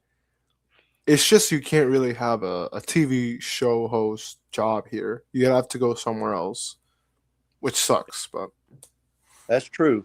And you have to be. I had 2 agents back in the 80s when I was doing High Q, and I was on the hit music station, big top 40 station, getting 35 shares of the audience back in the mid 80s.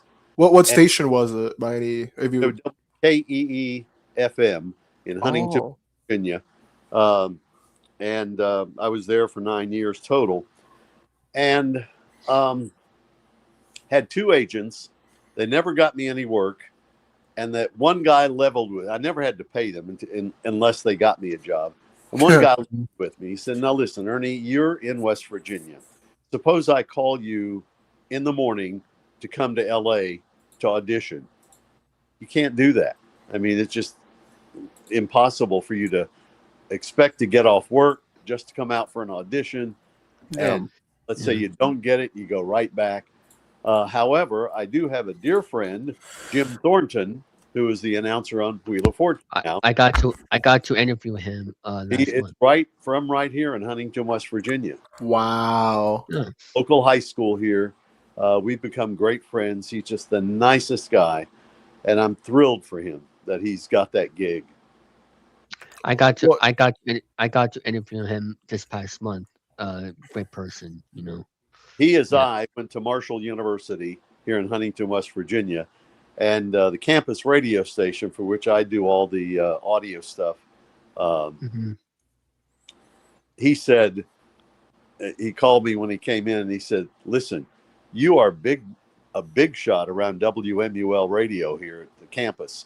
I went, "Well, I've done their voiceovers for many years." And he said, "You're very well thought of." He said, "I'm proud of you." And I'm like, wow, that was pretty cool. Yeah. So, I mean, I love, a bunch of these voiceover announcers, and I bet you would sound great. I never heard something of you, which I look you want to. Yeah. But he's on the air from 2 p.m. to 6 p.m. every day. Oh, all right. And we have a free app. You go to what is it? yourtotalmedia.com and find the list of stations, and we're Hank in Ashland, Kentucky. Oh yeah. You're doing one of those Hank FM stations. There's a bunch in the market. Yeah. I mean, not a bunch, but a bunch in the country. Right. We have 5 of them that we are. I'm not on all 5. I'm just on the one in Ashland, Kentucky. But we're getting to hire a guy named Cletus T. Judd, who's kind of a local yokel celebrity, and he's going to do the new morning show on all 5 of our Hank stations. Wow. Mostly right here in the tri-state area. So, and then I'm also we're adding another hot AC station. And do you know the name? Don't know yet, but I will be voice tracking from 10 a.m. to 2 p.m. and then doing my show live 2 to 6 Eastern time on our Hank station. Very cool. It's similar to a station in Charleston, West Virginia. It's about a half hour from me, called V100. It's 80s, 90s today. Great format. I love top 40 radio. Always did, because that's what I cut my teeth on. Motown. Yeah. I think that's what Ryan Seacrest is doing, right? Top 40. Yes. He's in syndication as well, though. So he's gonna be like what Ernie is basically doing. Like, well, he's starting, but Ernie should actually be syndicated in more locations. Maybe you should do a station here in Texas. That's my financial advisor said exactly what you said. He said, "You have the talent to go national, but where I am and the company I'm with, I don't think that would happen. But I'm fine at what I'm very happy at where I am, the state of my life, and so whether that ever happens or not," he said, "Your show should be your top 5 at 5 countdown at least should be syndicated." I said, "Well, kinds of shows are a dime a dozen.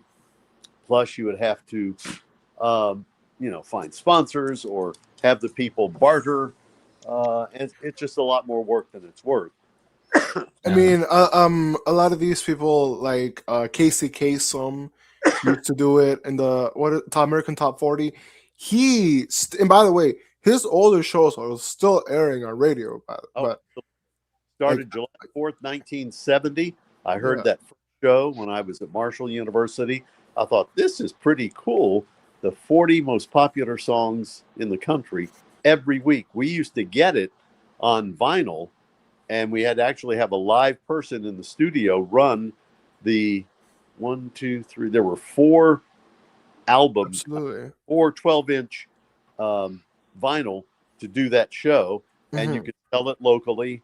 You had to carry their network spots.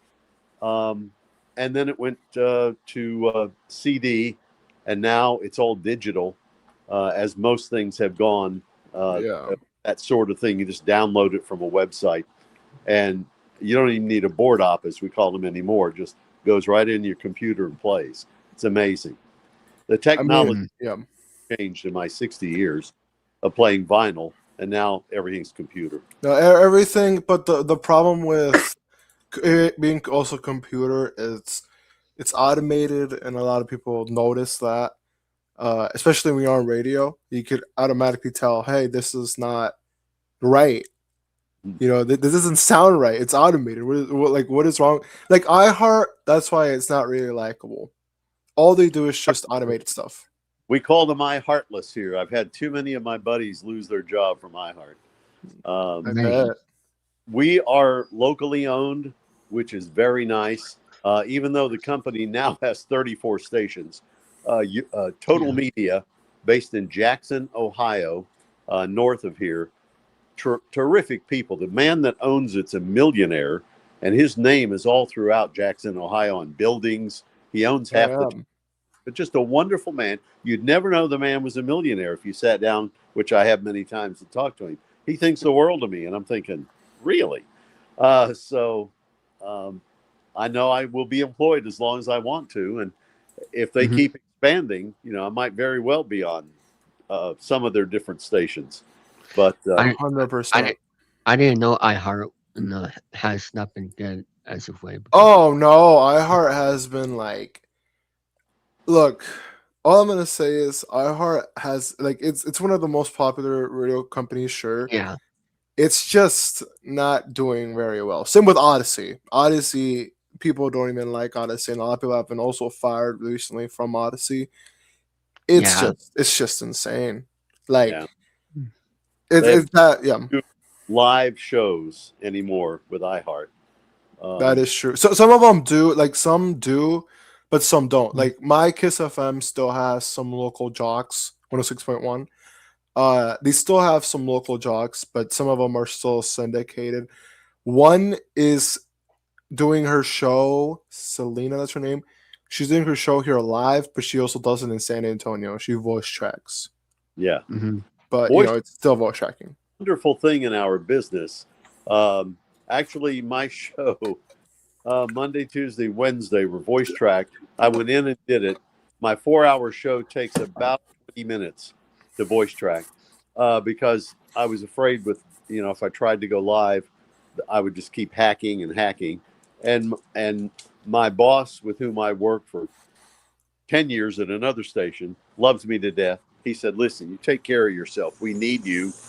And you're our star. And I went, well, okay. So to work locally like that with people who respect you is something else. And you don't always get that in radio. Not anymore. It's very helpful because, you know that you will be okay no matter what, what if you make a big mistake or not or whatever, So, and also not only that, but also they can tell if you need a break for your health or like if you get very sick or something, it's not a big deal. Yeah, I would be eager for you to check out my HighQ TV website, HIGHQ TV, and check out our latest episode. Now, again, it's not going to look like Jeopardy, but it's a pretty good look for a local college station. And I'm very happy with it. I write the questions, came up with the format, and they love me at Marshall, and I love them. The president of Marshall University, the former CEO of Intel in Silicon Valley, who is a Marshall University graduate, a local high school graduate, made millions and millions in Silicon Valley and has come back home and invested tons of his money at Marshall University. And he's one of my supporters for HighQ. He thinks it's great. How did you find that job in the first place? As for getting that game show. Who did? How did you find the job and got hired? Well, I got hired through a lucky break, actually, as I did with my radio career 60 years ago. being at the right place at the right time. Haiku locally started in 1979, and I used to go to the tapings because I wanted to host a show like that. And it was hosted by the College Bowl coach at Marshall University at the time. And so I used to go to the tapings, and when he would take a break, I would go up to the podium and act like I was hosting. He came in, he said, "Are you trying to take my job?" And I went, "Yeah." And you did. I thought you were gonna just laugh it off and not be like, "Yeah, I'm gonna take it." yeah, and he actually left Marshall University, and they tried a couple of other people. And because I was known again in the market, I got a call one Monday and said, "Ernie, hi, this is Kathy from Channel 13." I went, "Oh, you want me to host IQ?" She said, "Well, actually, we want you to try out for it." And I went, "Hey." So I went the next day, tried out for it, and she said, "Well, you've done this obviously before." I went, "No, this is my first time." She said, "You're a pro." I said, "Well, I used to come to the tapings. I know the format." And she said, "Well, we have some other people to interview." And I thought, "Oh, rats, there goes my chance." So this was on Tuesday. She called me Wednesday, and she said, "Hi, Ernie, it's Kathy James." I said, "Oh, you want me to host the show?" She said, "Actually, yes." And I went, "What?" She said, "We're taping Saturday. Can you do it?" And I went, "Yeah." So that's how I got hosting Haiku. And the day before my 34th birthday, I got to start my hosting career back in 1984. Been at it ever since. That is awesome. Yeah. Just right place at the right time. Yeah. I mean, it always happens. It's either a blessing or something bad. To get a job. Nothing but blessed now for 60 years. God's looked out for me. I also, speaking of, Danny is with us. This is not my stream, but Danny right here. Yeah, He's It's with my us. stream. Yeah, he's also David's friend. Yes. Oh no, I've met Ernie Anderson before Yeah. a couple some months ago. It was. Oh, really? Yes. Yeah. Okay, I thought y'all didn't know each other. My bad. That's okay. Yeah. I just from- saw the from, Haiku. St. Louis. I just saw the Haiku website, and honestly, looks pretty good. I'm probably gonna watch a taping today. Good. I'll have We to just see. looked at episode 7, which finally got the camera facing me. The first 6 shows we did, I had to look off to the right. To that camera was on me from the right, just an odd angle. Well, my producer finally decided to put a camera behind the big Q on the set. And so now I just look right straight ahead, which is pretty cool. I was Which really is a happy. lot better, yeah. We were gonna talk about, y'all were talking about game shows earlier. I was gonna talk about one of my favorite versions of Hollywood Squares. Yes, I'm biased. The Tom Bergeron version, my opinion, it's one of my favorites. I never really grew up with the original show in a sense, but that's the one version that stood out to me the most. The one with Whoopi and Tom Bergeron. I don't know. A lot of people say they like the earlier seasons. I'm like, Tom is going to be a guest on this version of the Hollywood Squares next week, I think it is. Yes, he is. Yeah, that's right. He's going to, I guess, be maybe the announcer or part down in the bottom square. I go back to the original with Peter Marshall, who again is from Huntington, West Virginia, host of Haiku, Hollywood Square. You wanted to host your show, and to where now it's not a shell of its former self. It's still the same game, but it's gotten just like Family Feud and Alec Baldwin's Match Game, very bawdy, risque, and all that kind of stuff. It's been modernized. That's what television. That's what sells, I guess. Now I can do without, but at least Wheel of Fortune's kind of stood the test of time since Chuck Woolery, who also is from this area, the late Chuck Woolery. We worked at the same radio station 11 years apart. Chuck Woolery and I did. I got to meet him. They named a piece of Central Park in Ashland, Kentucky, because that's where he's from, after him. Got a little sign that says Chuck Woolery Way. Another great guy back in the day, at least when I met him. Heard he kind of went off the rails politically and all, but Well, either way, Chuck's definitely one of my all-time favorite hosts, Yeah. and love Lingo and Scrabble, all those shows he did. Do you have a personal favorite other than Lingo that he did, Denny? Well, when I think of Chuck, I usually associate him with Lingo. I don't associate him with Wheel of Fortune, although he was the original host of that, right? Of course, you're talking about Lingo. I'm so Well, sorry. and Chuck also did, Love Connection, Scrabble. A lot of people, love him for Scrabble because that was on for a very long time. yeah, love that theme song too.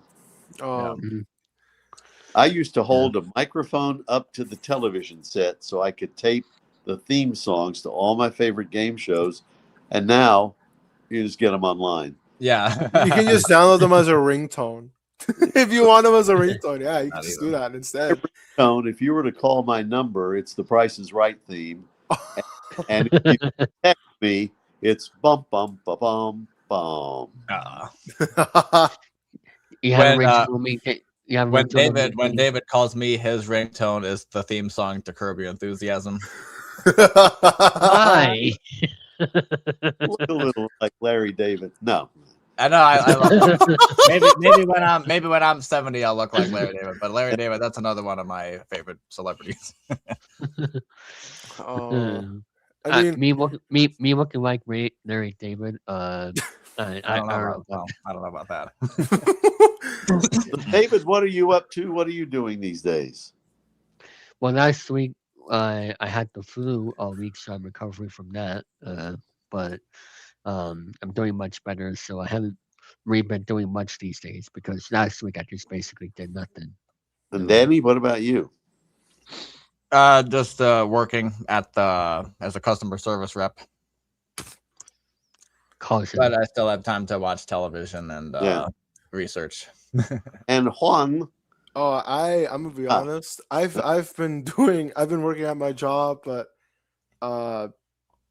we don't get a lot of sales. I'm not gonna lie. So a lot of people have been cutting off their hours. So I'm surprised. I'm surprised you have a job. No, I'm just kidding. Oh. Says you should fill a job application. Actually, I'm sorry for doing this in front of Ernie, but maybe you should get a job application, David. Yeah. Hopefully, in 2031, I'll get that. 2031, you're gonna be dead. No, I'm kidding. I'm sorry. No, I'm sorry. You have any questions you want to ask Ernie, Danny? Let's see. So, Ernie, did you ever? So, I'm sorry. Where do you live now? I'm in Barbersville, West Virginia. Oh, West Virginia. The western part of the state. Okay. Right on the Ohio River. I cross the Ohio River twice going to work every day. Oh, there you go.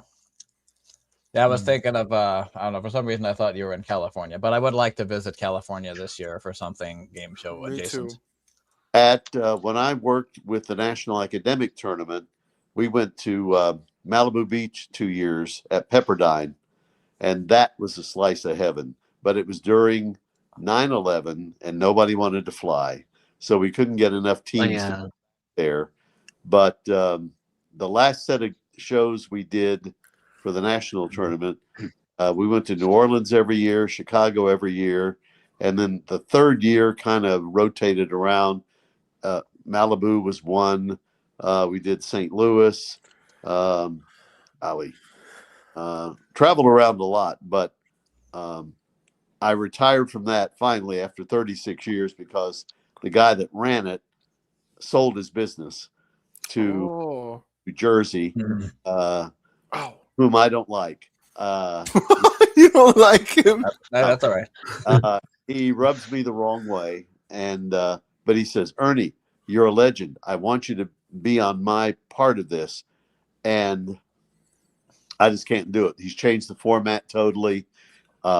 It's speed reading instead of being a game show host and being nice to the contestants and all. It's just racing through a bunch of questions in a allotted period of time. And I just, no, thank you. What Danny does.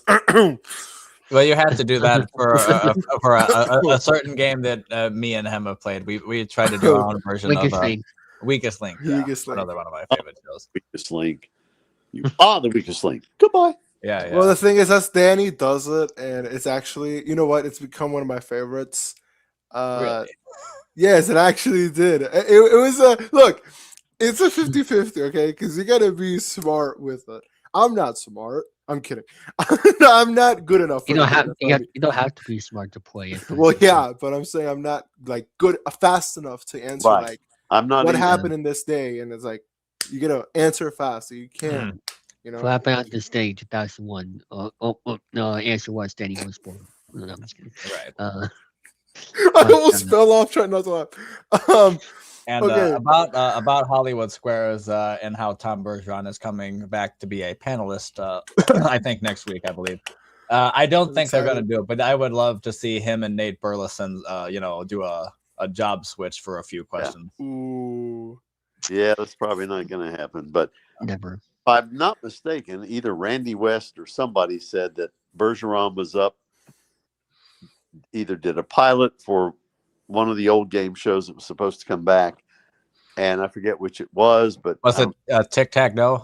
Yeah, it was. Yes, Tom did do that. Yeah. Horrible. As is Trivial Pursuit. For all the that people wanted LeVar Burton to host Jeopardy, no. If he hosts Trivial Pursuit, forget it. Just horrible. Just imagine if Mike Richards was still hosting Jeopardy. Well, but that'd be he great. got fired. He got fired. He was one of the few people that liked Mike Richards, I guess. Of course, I never worked for him. He fired Adam Needham from The Price is Right. Oh man. Very good thoughts about him, but I thought he was a great host. I thought he was good with the contestants.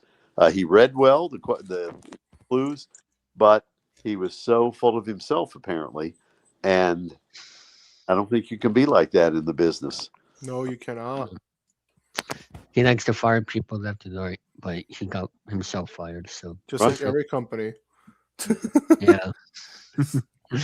But I mean, was he the one who hired Drew Carey, or was it Center? Like, gotta be Center, right? No, I forget. I don't know who hired Drew Carey. Sorry, not a Drew Carey fan. He tries to crack a joke, and only he and George laugh at it.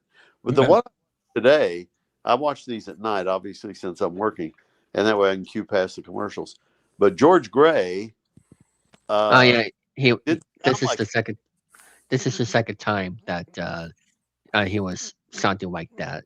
I saw an episode. Good, because when he does the reads, he'll go, and hot tubs included, and his voice, and it's horrible. It's annoying. And today it wasn't like that, and I thought, wow, George Gray, can't you be more like that?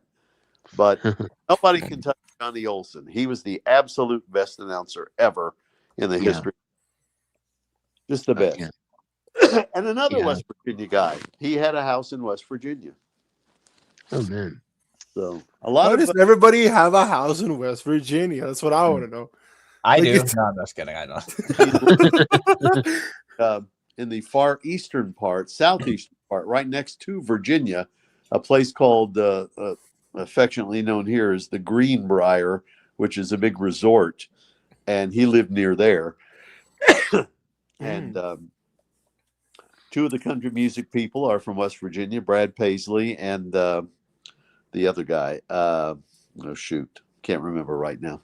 Two country guys, but one from around the Greenbrier area, and that's where Brad Paisley was from. The other, you'd think I'd remember this, but I don't. It's okay. Bally,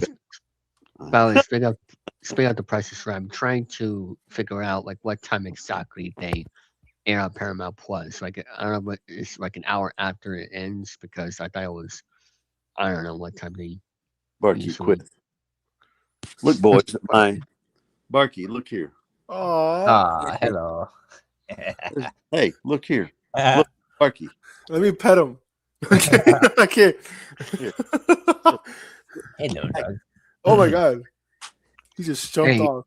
he looks better than Danny's Scooby Doo plushie. Oh, The Scooby Doo dog. What?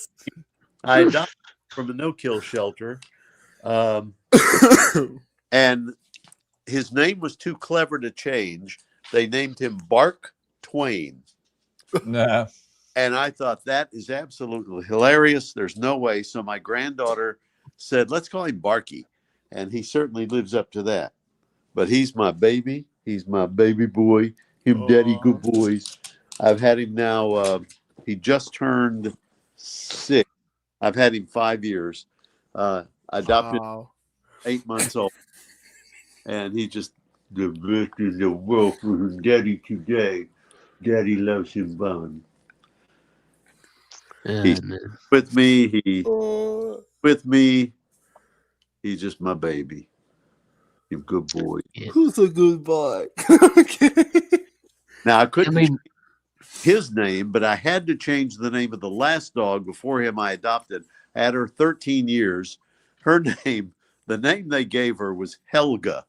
And I thought, who names a dog Helga? And so I changed it to Honey because she was honey colored.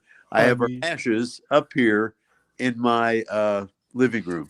She was the sweetest dog, like a small lab, honey colored lab, just absolutely adorable.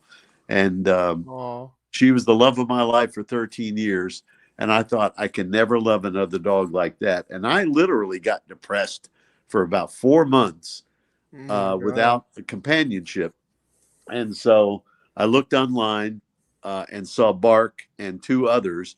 I was going to adopt another girl dog because she had been there 4 years. I thought she needs rescue.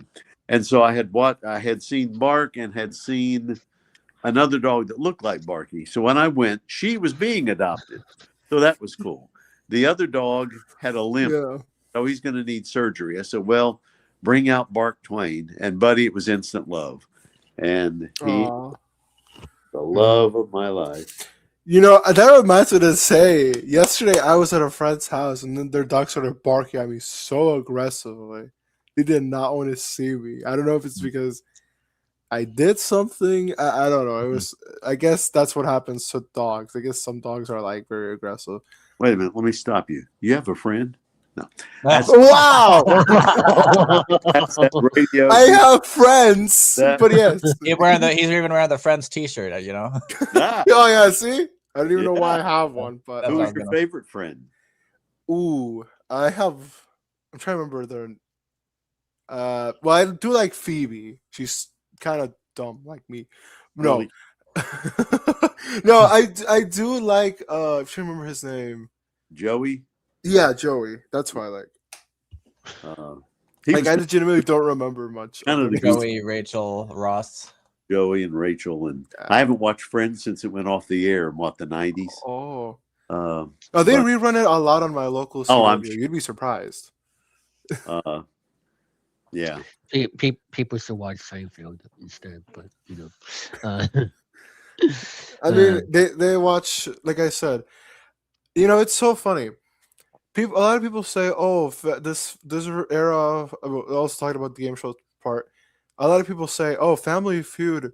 I love this era with. I'm trying to remember. Richard Karn. Yeah, with Richard Karn. Yeah, everybody Oh, or like everybody used to say though the earlier eras as well. Oh, I almost said Bob Barker. That's not the right host. Richard Dawson. Yeah, Richard Dawson. I don't even know why I said Bob Barker. I'm gonna be so honest. Okay. So everybody keeps saying, "Oh, Richard Dawson." I didn't even know who the earlier hosts were because on reruns, guess who's always on reruns? Steve Harvey. Yeah. Like nobody else was on reruns. I thought Family Originally Feud in southern West Virginia, a little town called Welch, West Virginia.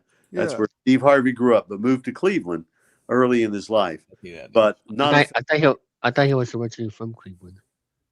originally from Welch, West Virginia. Huh. I did not As know a that. boy, as a very small, born there, Oh, well, yeah. but not a fan. Maybe I should move to West. You know, okay, you know, Steve Harvey is a decent host, but who I did love more and more, who was it? Sean O'Hurley. Well, yeah, John is in my list. I think it's I don't know if it's Danny this Lewis. guy. I'm Louis sorry. Anderson. Louis. That's who it is. Louis, Louis. good. I like Louis. Yeah, like he got my heart. Not in that way. he got my heart. He got my heart in Family Feud. But nonetheless, Well, Juan, I'm the reason very low on battery, so if I phase out of here, I'll stay with you till it kills. It's okay. But All right. Well, my But you dog. were Well, gonna it's- say, but I yeah, was I gonna say, guess. well, you're- Juan, I think the reason why Juan, didn't know who Richard Dawson and maybe Ray Combs were is because Game Show Network hasn't shown those in a long, long time. When I was, Yeah. when I was young, I remember seeing that because that's all they had to show at the time. Yeah, Ray Combs not far from here, about 2 hours from here in Cincinnati. We're about 2 hours from Cincinnati here, and he had a comedy club there. Sad life though, very sad life. Apparently owed a lot of people a lot of money, and took his own life. Obviously, yeah. couldn't handle it. I can't imagine somebody wanting to step away though from a game show that's so popular. And I'm thinking, Well, why do you want? He didn't step away. He was forced out. And I know ratings and stuff do that, but why say, Jack? I mean, that's a cushy job, for goodness sakes. And I thought Ryan Seacrest does not need another job. Lord, No, he already has enough with radio. I only knew him because he was on radio, and now he's on Wheel of Fortune. Yeah, and he was Dick Clark's boy, so to speak. Dick Clark groomed him to eventually take over for him on the Rockin' New Year's Eve thing, but there's too much. I mean, he's just on everything. But apparently a nice guy, from what I understand. But oh yeah, he is. Yeah. Well, I never met him. I would love to meet him, but I know he's nice already. But I haven't met him yet. So, who another person who was born in the state of West Virginia, America's polka king Frankie Yankovic, who later moved to Cleveland. I didn't know that. Really? Yeah. So Weird Al could have been from West Virginia originally. How is the weather over there in West Virginia? Freezing. We had a little snow, not anything that stick. We had a lot of flurries today, but we're going down to 19 tonight, back up to 44 tomorrow, and then the weekend looks horrible. But that's the way it is in West Virginia. One day it can be 60. The next day it'll be 20. It's just the oddest weather in West Virginia. But I wonder what is the cheapest place to live other than for the winter time, for the warm weather. That because I think both that and California is way too expensive for you to live. But California, rain and mudslides and all that stuff. I mean, the weather would be nice. My sister lived in Florida for a while, and I thought I could be a Florida beach bum. I mean, it was just beautiful, but it rained nearly every day we were there in the summer. It would just pour rain after having been 90 that day, and it was just glorious. But I would love to go to Key West or somewhere down there and just live the life. That's why I don't want to go to Florida too. My only other thing I would like to do is, if money were no object, if I were to hit the lottery, I would move to Greenwich Village, New York, take in every Broadway, off Broadway, off Broadway, every television show, and just live the life. All I'm gonna say is, if you win the lottery, don't tell anybody, because the only thing people are gonna want from you is just money. And I got told that from a friend. Like, don't ever tell anybody that you won the money. Well, because Danny will do the opposite. That if I talked this over with my financial guy, I said, when I played the $1 billion lottery here recently, he said, Ernie, if you hit that, you have to tell me. I said, his name is Leif, Leif. I said, Leif, you're going to be the first person I tell, because I won't know what to do with that kind of money. And here's my plan. I mean, I could use it, but I would set up. I would take care of my family, obviously, and my church family, but otherwise it goes into a foundation, And if you want money from me, you have to go through the foundation, of which I have nothing to do. I would hire somebody to do that. And that way, nobody can bug you for the money. That is true. All I'm going to say is if you win that lottery, please think of my name. No, I'm kidding. No, but I think I might need it. Do I even know you? Wow. That's some George Costanza type stuff right there. No, I know. Hey, we don't know each other, but now you do. Hey,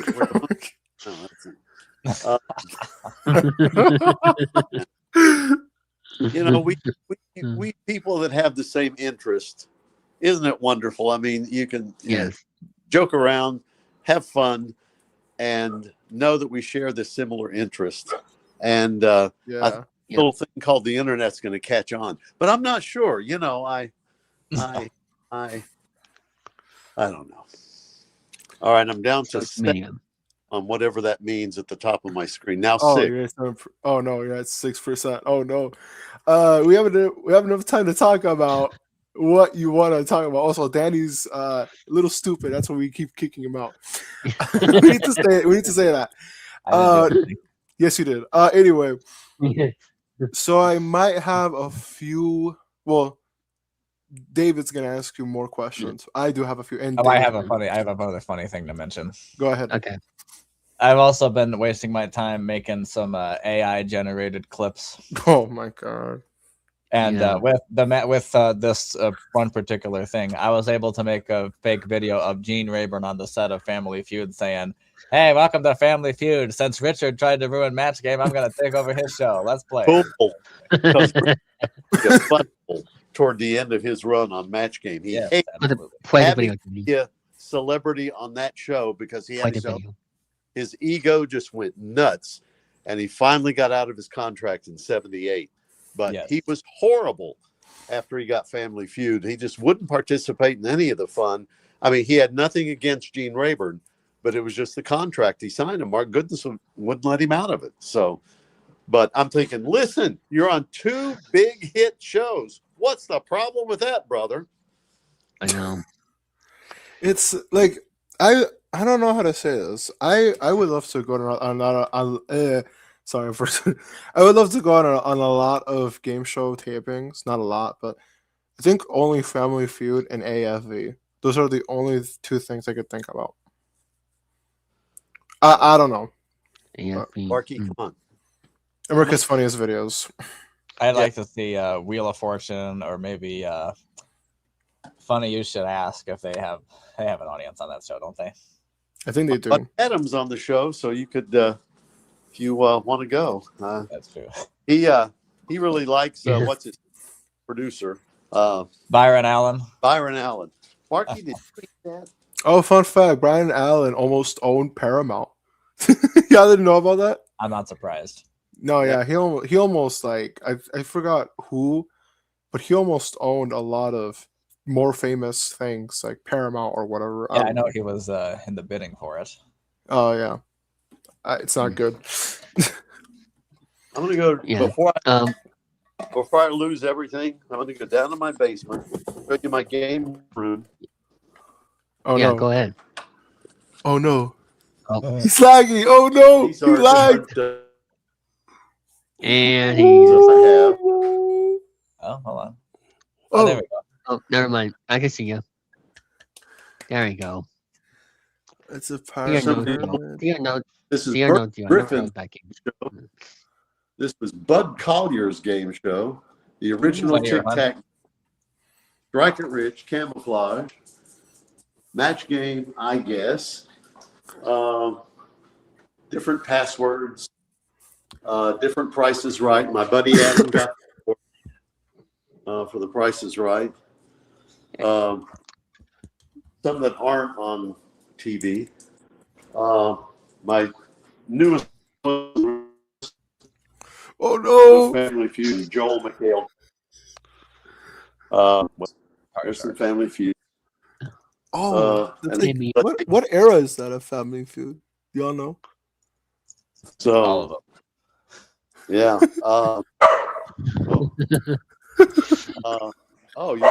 You were speaking of this earlier. Oh no, there's a bunch of dogs. The weakest link. Yay! Oh. There you go. I have that one too. I have that one as well.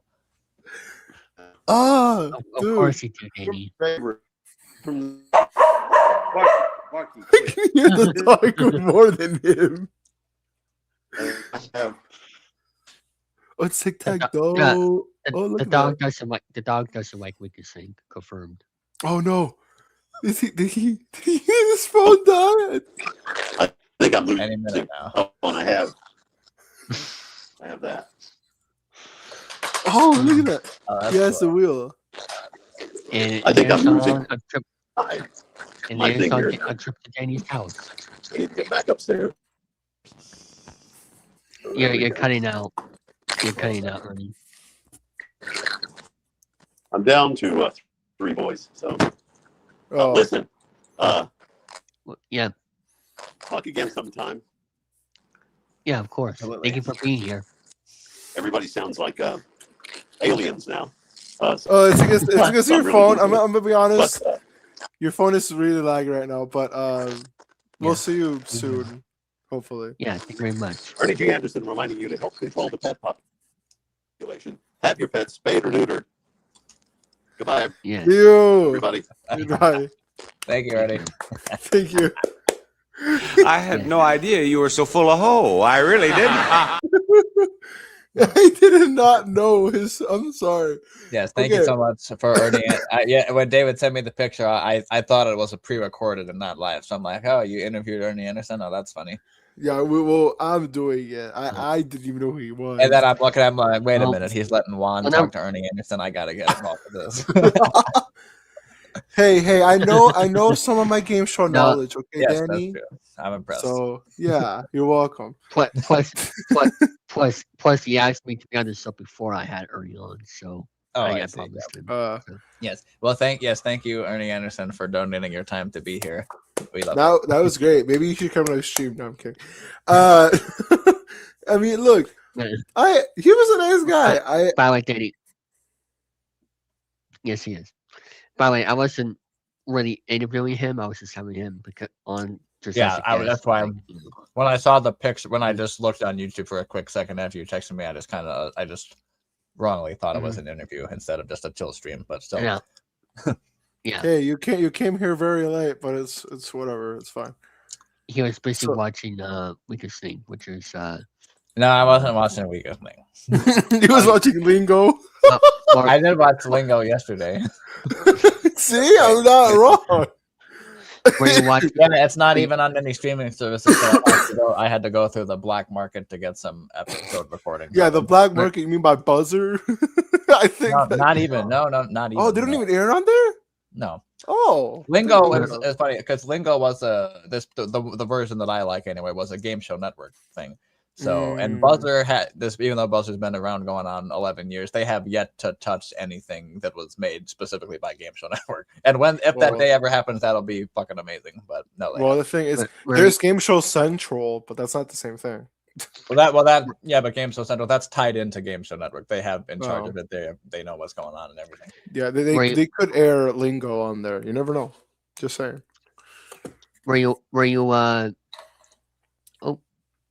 you stalking your high school friends, Danny? What? Were you stalking your high school friends? No, Yeah, you were, Danny. And what- Stop lying. And what? not And what were today. you No, doing? I was working. Today? Yeah, what about yesterday? Did you stalk them yesterday? No, I did that on Monday. That's Today, insane. today feels like a Monday with you being here. Let's and see. stuff. I'm gonna check the comments for you. Thank you for saying that there was a great interview. Usually, I'm surprised because David does It really wasn't- bad interviews. No, I'm kidding. I agree. That is not true at all. I was Because joking. when you texted me, David, I almost wanted to say, you interviewed Ernie, you should have had me on. And I'm like, oh, wait a minute, it's live. The thing is, if it's me. I didn't know. I didn't know him until today. Or Shut another up. person we used to hang Shut with. up. Yeah, that's true. No, but I didn't know who he was until today. That's all right. So it's like, like it's an honor to talk to a like when I first heard radio that he's a radio host, I was like, holy shit, okay, here comes my knowledge. And then, you know, it's radio and game show he's into, so it's like, you know what, so the best, it's a little bit of the best, it's the best of both worlds. Oh my god, why can I not say that? It's the best of both worlds. You know, you're the only one that thinks of that. And You the rock on the show. show, you get the best of The both worst, worlds. the worst world is having Denny on here talking about. Well, you're the one who sent me the StreamYard link, okay? No, And the thing is, I'm saying it's the worst world having you on here doing that 6-7 fold. Hey, I You know- did it subtly. I did it. That's true. Every time Ernie Anderson said the number 6, I was doing this shit. I know, I saw you. That's why I told. That's why I told Ernie. I'm the master of subtlety. If I was just to straight up say it, then that would ruin I it. told Ernie. I literally told him he's acting a little bit stupid. Don't mind him. So it's like, yeah, I'm just not gonna. The thing is, and I'm sorry. I didn't want to laugh when he said 9/11. I am so sorry. Like, it was a serious thing, but I don't know. My humor is bad. I was looking at David like, don't say it. Don't say the line. Yeah, no. Like, it's a serious event. Okay, I'm sorry for everybody. You know, passed away at it. But a lot of my friends make 9/11 fucking jokes, and I hate it. Really? Yes. You'd be I surprised. wouldn't admit that on the air if I was you. But I personally have never done anything like that. But anyway, are you sure about that? I think I beg to differ. I'm not gonna lie. You know what? You know what I'm gonna say to Danny every time he does the 6-7 joke from now on. What? When are you gonna die? You know, something else I want to show. Knuckles. Of course, yeah, Knuckles from Sonic. I forgot to show y'all that I have a plushie. I forgot I even had this in the first place. My autistic self wanted to show that out for a little bit. I also wanted to figure out a few things. Who even watches Lingo? I'm kidding, Danny. Yeah, good question. Yeah. You're the only person who's watched. Well, now, that's because the specific version of Lingo, the one hosted by Chuck Woolery, hasn't been on GSM rerun since 2016. 10 years ago? Just about, yeah. That's saying something. I know. They don't want to until they put it on Netflix or some shit. Then I gotta grab episodes from other places. But the thing is, they're not really gonna air it on there if it's been 10 years. Well, actually, the show itself ended 19 years ago, but GSM still had it on its schedule in reruns. Well, yeah, every now and then until 2016. Still. By the way, as the breaking news for baseball fans, just to interrupt, Kyle Tucker is signing a 4-year deal with the Dodgers. Anyway, sorry. Mark McGwire says what? Okay. Sorry, continue. I'm sorry. Put that out there. It's okay, but I'm sorry for all Dodgers fans. And I said, boo! I don't want to get jumped. Okay, just throwing that out the window. Hell, I think I was one of the few people who was happy with the Dodgers won the World Series. I was happy for the Dodgers because Clayton Kershaw, one of my favorite pitchers, was actually got a ring while participating. But it's just that I felt bad for the Blue Jay fans who were this close to winning. Oh, yeah, that was a close call. Oh, hey, how you doing, breaking Joseph? Hey, everything's good, guys. Well, I wanted to tell the news. Well, I already broke it, but you could tell it. Kyle Tucker to the Dodgers. Boo! 4 years, $240 million. Yeah.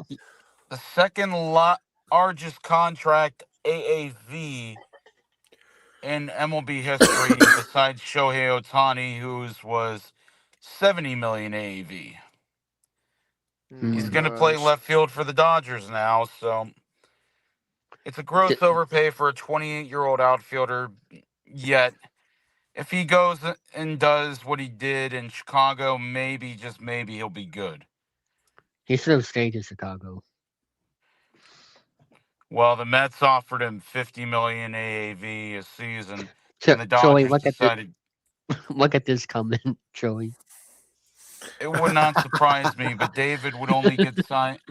David would get signed and then traded for a player to be named later for a case of Fenway Franks. Who's the player, Joey? Danny Lewis? Boy. Yeah, Danny Lewis is the player to be named later.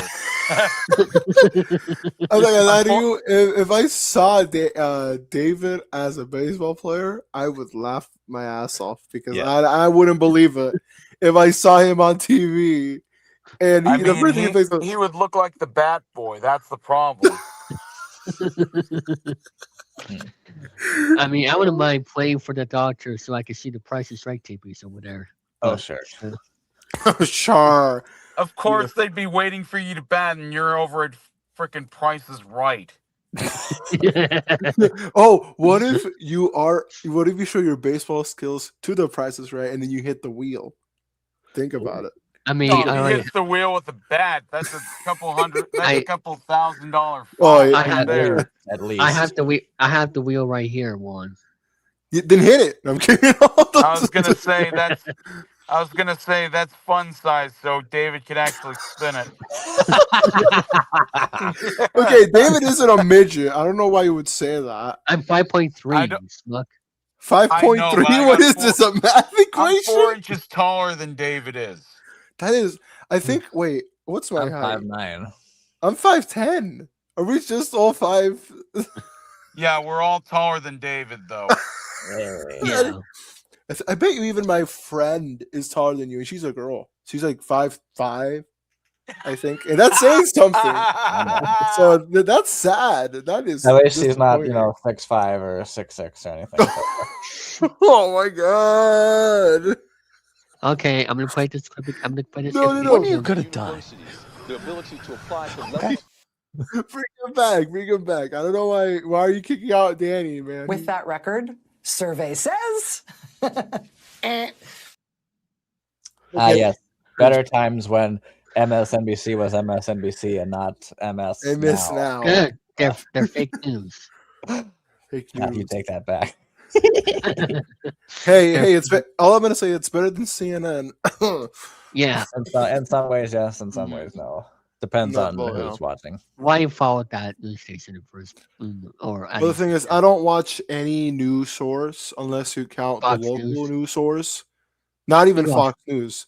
Oh, I you watch watch Fox local. News. I watch NBC5 or Univision 23. Yeah, you're gonna be like, there you go. obviously you watch the Spanish channel. Yes, I do. That's okay. Telemundo. Well, yeah, Telemundo for me. Like I grew up watching more Univision than Telemundo. That's just me. But apparently they're both bad. I don't know if that's true, but you watch Fox News. Hell no. I do not watch Fox News. That's David's favorite network. No, it's News Nation. You slut. Oh, News Nation. Yes. As better known as WG in America. I actually miss it. I miss WG in America. I don't like News Nation. News Nation could suck a unicorn. Or I wasn't gonna say that. I don't know. No. Well, Juan, you missed the weakest link game we did last week. Oh my! I did. Yeah, but it was a good one. It was David and Sophie and 3 other people. Thing is, Sophie wasn't. They weren't laughing at Sophie's jokes. I am sad. She was making some really decent jokes, and they were just like, they were just there standing. What about my jokes? Hey! All I'm gonna say is, I could have been on last week, but I was out with a family member, so I couldn't join in the right time. I thought you were going to say you were out with your ex-girlfriend or something. You don't care about her. Why are you bringing? Okay, I'm not even gonna talk about that.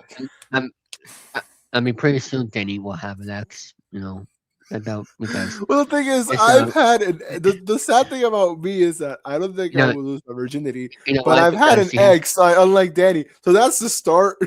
Danny has a friend that gets girls every single week, so that'll be Danny soon with breaking up. So Danny's gonna have depression.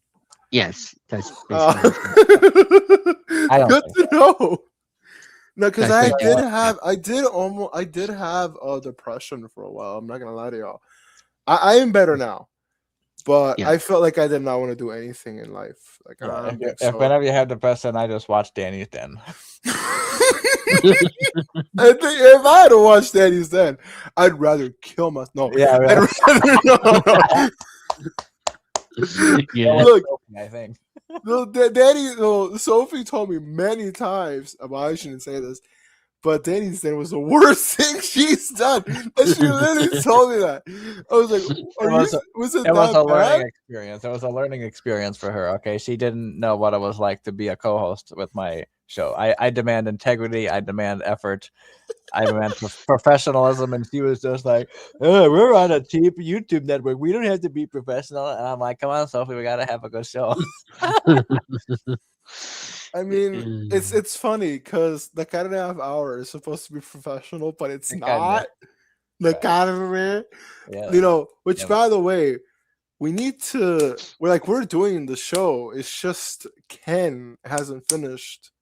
Even the one that was in the comments, he hasn't really finished the graphics, so we need that. Oh, Yeah, well, but hopefully it does come out by the next 10 years. GTA 6, by something like in GTA. before GTA 6, even before GTA 6. Oh, okay. Hopefully, even before Yeah. Denny's then gets a reboot, which is never. But Yeah, I'll put it down here. I will lose my virginity before GTA 6. that is so true. That is so true, though. Done. Oh, dude. Okay, so there's a lot of things that I'm gonna talk about. So Danny's Den is gonna be called Juan's Den. No, I'm kidding. That's not gonna happen. I mean, I would be gladly hosting. You did I'd a make funny. it I like that intro you made for Danny's Den some months ago. That was good. It was yeah, such I a remember dumb intro. Yeah. Which, by the way, I'm never doing that again. I don't know why I did that. Even if I wanted to bring back Danny's Den, I couldn't, because it would statistically it would be a Yeah. pain in the ass more than. Well, you're right, but like, you know, the first if I would bring back Danny's Den, where is this thing I want? Sorry if you look at my arm. See, okay. Sorry if you look. Okay, stop it. It wasn't that disgusting. You saw a little bit of my armpit. It's not like you saw something completely different. If I had to do Danny's Den, I had to do this. We're gonna Danny's Den. Oh shit! Never try that at home, guys. Give me a second.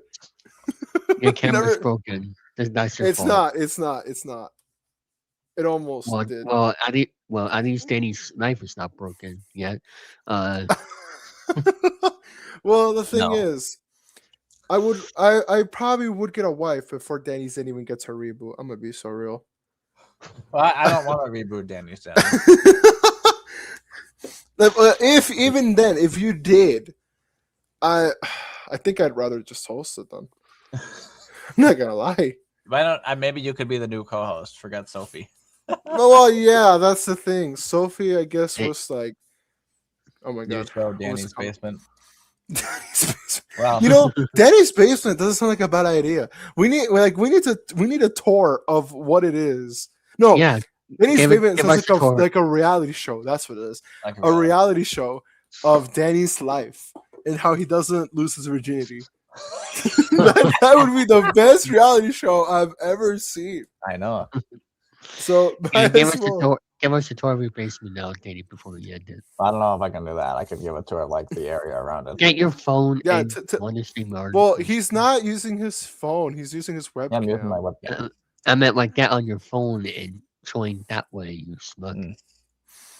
Well, if he doesn't want to do it, you can just tell us about the area. Just do that. Well, we recently put up a wall down here. Really? You see that Yeah, stuff? Yeah, where you put on. Yep. Yeah, that wasn't there before. Why do you have a WD-40? Sometimes shit makes noise, and we gotta put some WD-40 in it, you know. Valid. And there's the keyboard Do that you I- even use the piano behind you? Oh, I can, yeah, occasionally. Okay, play a song for us. Okay. I want you to play. Okay. Do you know like a game show theme by your head?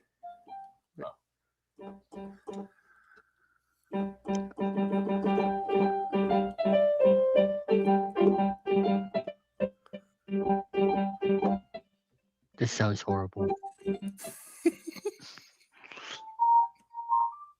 I don't even hear it that well. That's how bad it is. No, shut up. Sorry, I sorry, messed Dave. that part up. But then I was trying to play the theme from Card Sharks 1978 and Oh, no wonder why I couldn't. which is also the theme song to the Double Dare, not that one, the one hosted by Alex Trebek in the 70s. Oh, Yeah. okay. You couldn't hear that? No, we could. No. It's just David was complaining about it. Oh, wow. You said 1978, right? That was horrible. Jeopardy. I don't even hear it that well. I mean, we kind of heard it, but it was like noise cancel, dude. Oh, you know, Yeah. that's probably because I have that set on. Oh, Yeah. you do. Okay, try it again. Okay. Hold on. Try it again. Okay. Can you hear In the count of three. I'm gonna count it. 3, 2.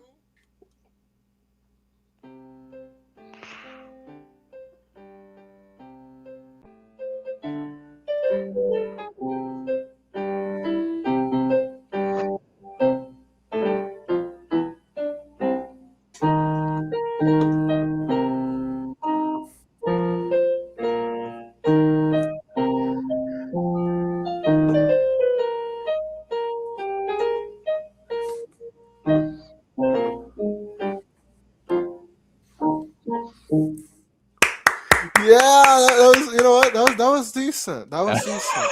I know why David Better than hates what it. David could ever do, I'll tell you that. Hey, that was good. All I'm gonna say is I don't know why David hates it. I thought it was. I liked it. Like, dun, dun, dun. Like, it would be better than whatever I would play. I don't even have a piano.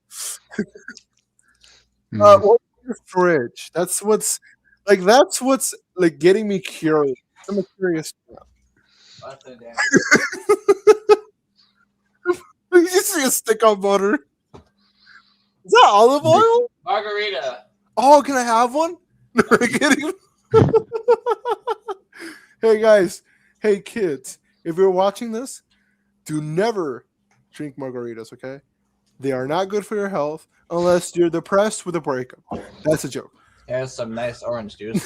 Why do you have gallons of orange You gotta juice? drink. You gotta have OJ, and not. I don't mean OJ Simpson because you know. Oh, yeah, he's in jail, you Very buffoon.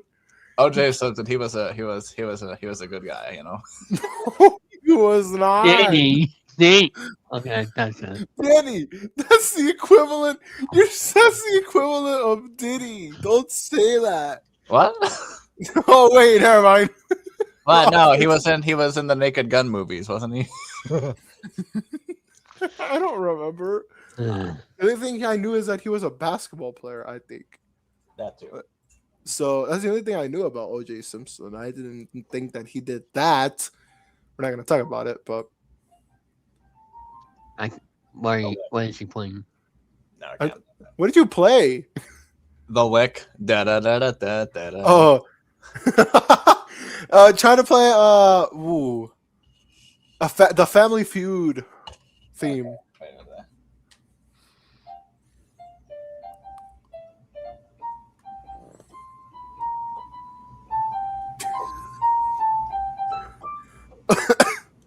What the hell was that? It's not Family Feud. Hold on, it's been a while since I've done that. Hold on a second.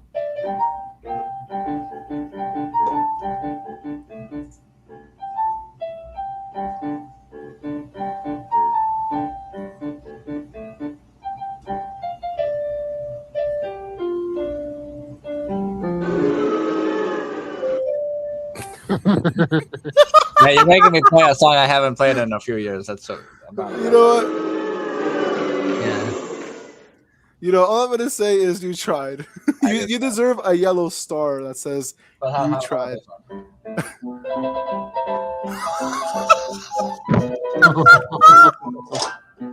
Let's go. That was good. There. Oh man, that was perfect. Thank you. That was awesome. Oh my god, that's the best thing I've ever heard. I didn't. You know what, Danny? I'm gonna have him to streams more often in mine, because there's no way I didn't know you would make that. You could do that. Just a little bit. That is cool. You also have Ziploc bags behind you. Yes. Why do you use them for? Like, what reason? Evil reasons. What exactly, Danny? What is it? What is it? Diddy? Diddy parties? No, I thought David called you Diddy. No. Like what? For what reason? What reasons? Yeah. Instead of Diddy parties, we now have Danny parties, and So your baby oil are the Ziploc bags. Is that what I'm hearing? Yes. Oh, good to know. I don't even know. I don't even want to know what the hell you even use that for. But what I do want to know. So, David, did you like playing the weakest link? Because you didn't get voted off the first time. Why do you hate? Okay, I did decent on the weakest link. Why do you hate it, David? I want to know. Because people put me off already. No.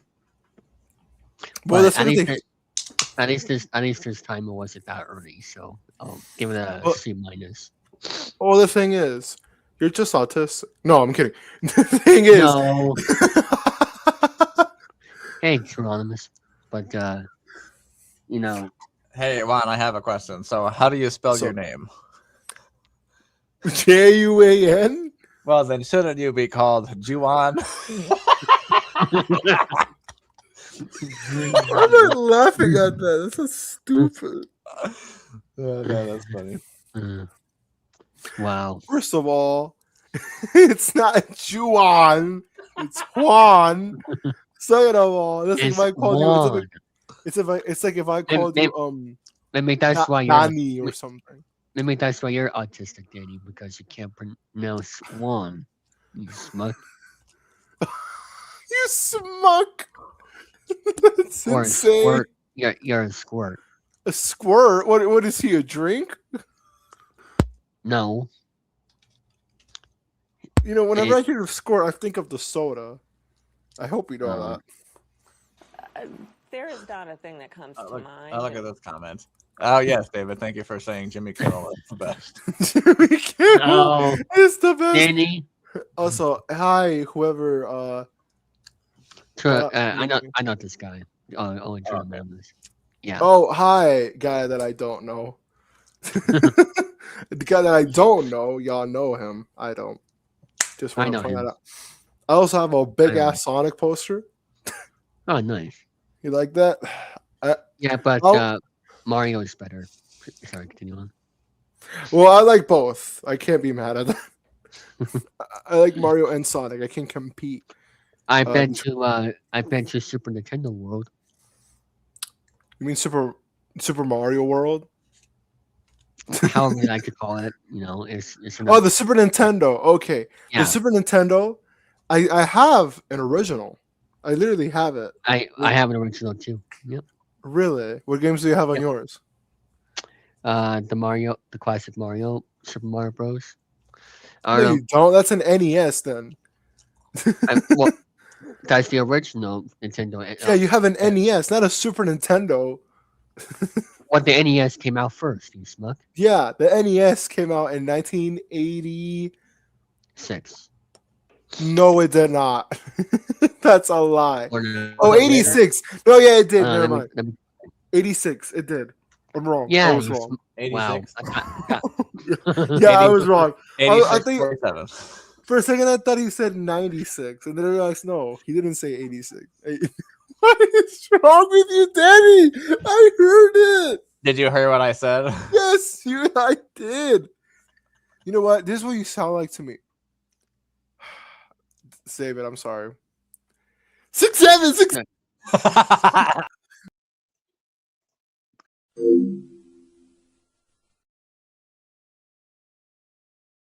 No.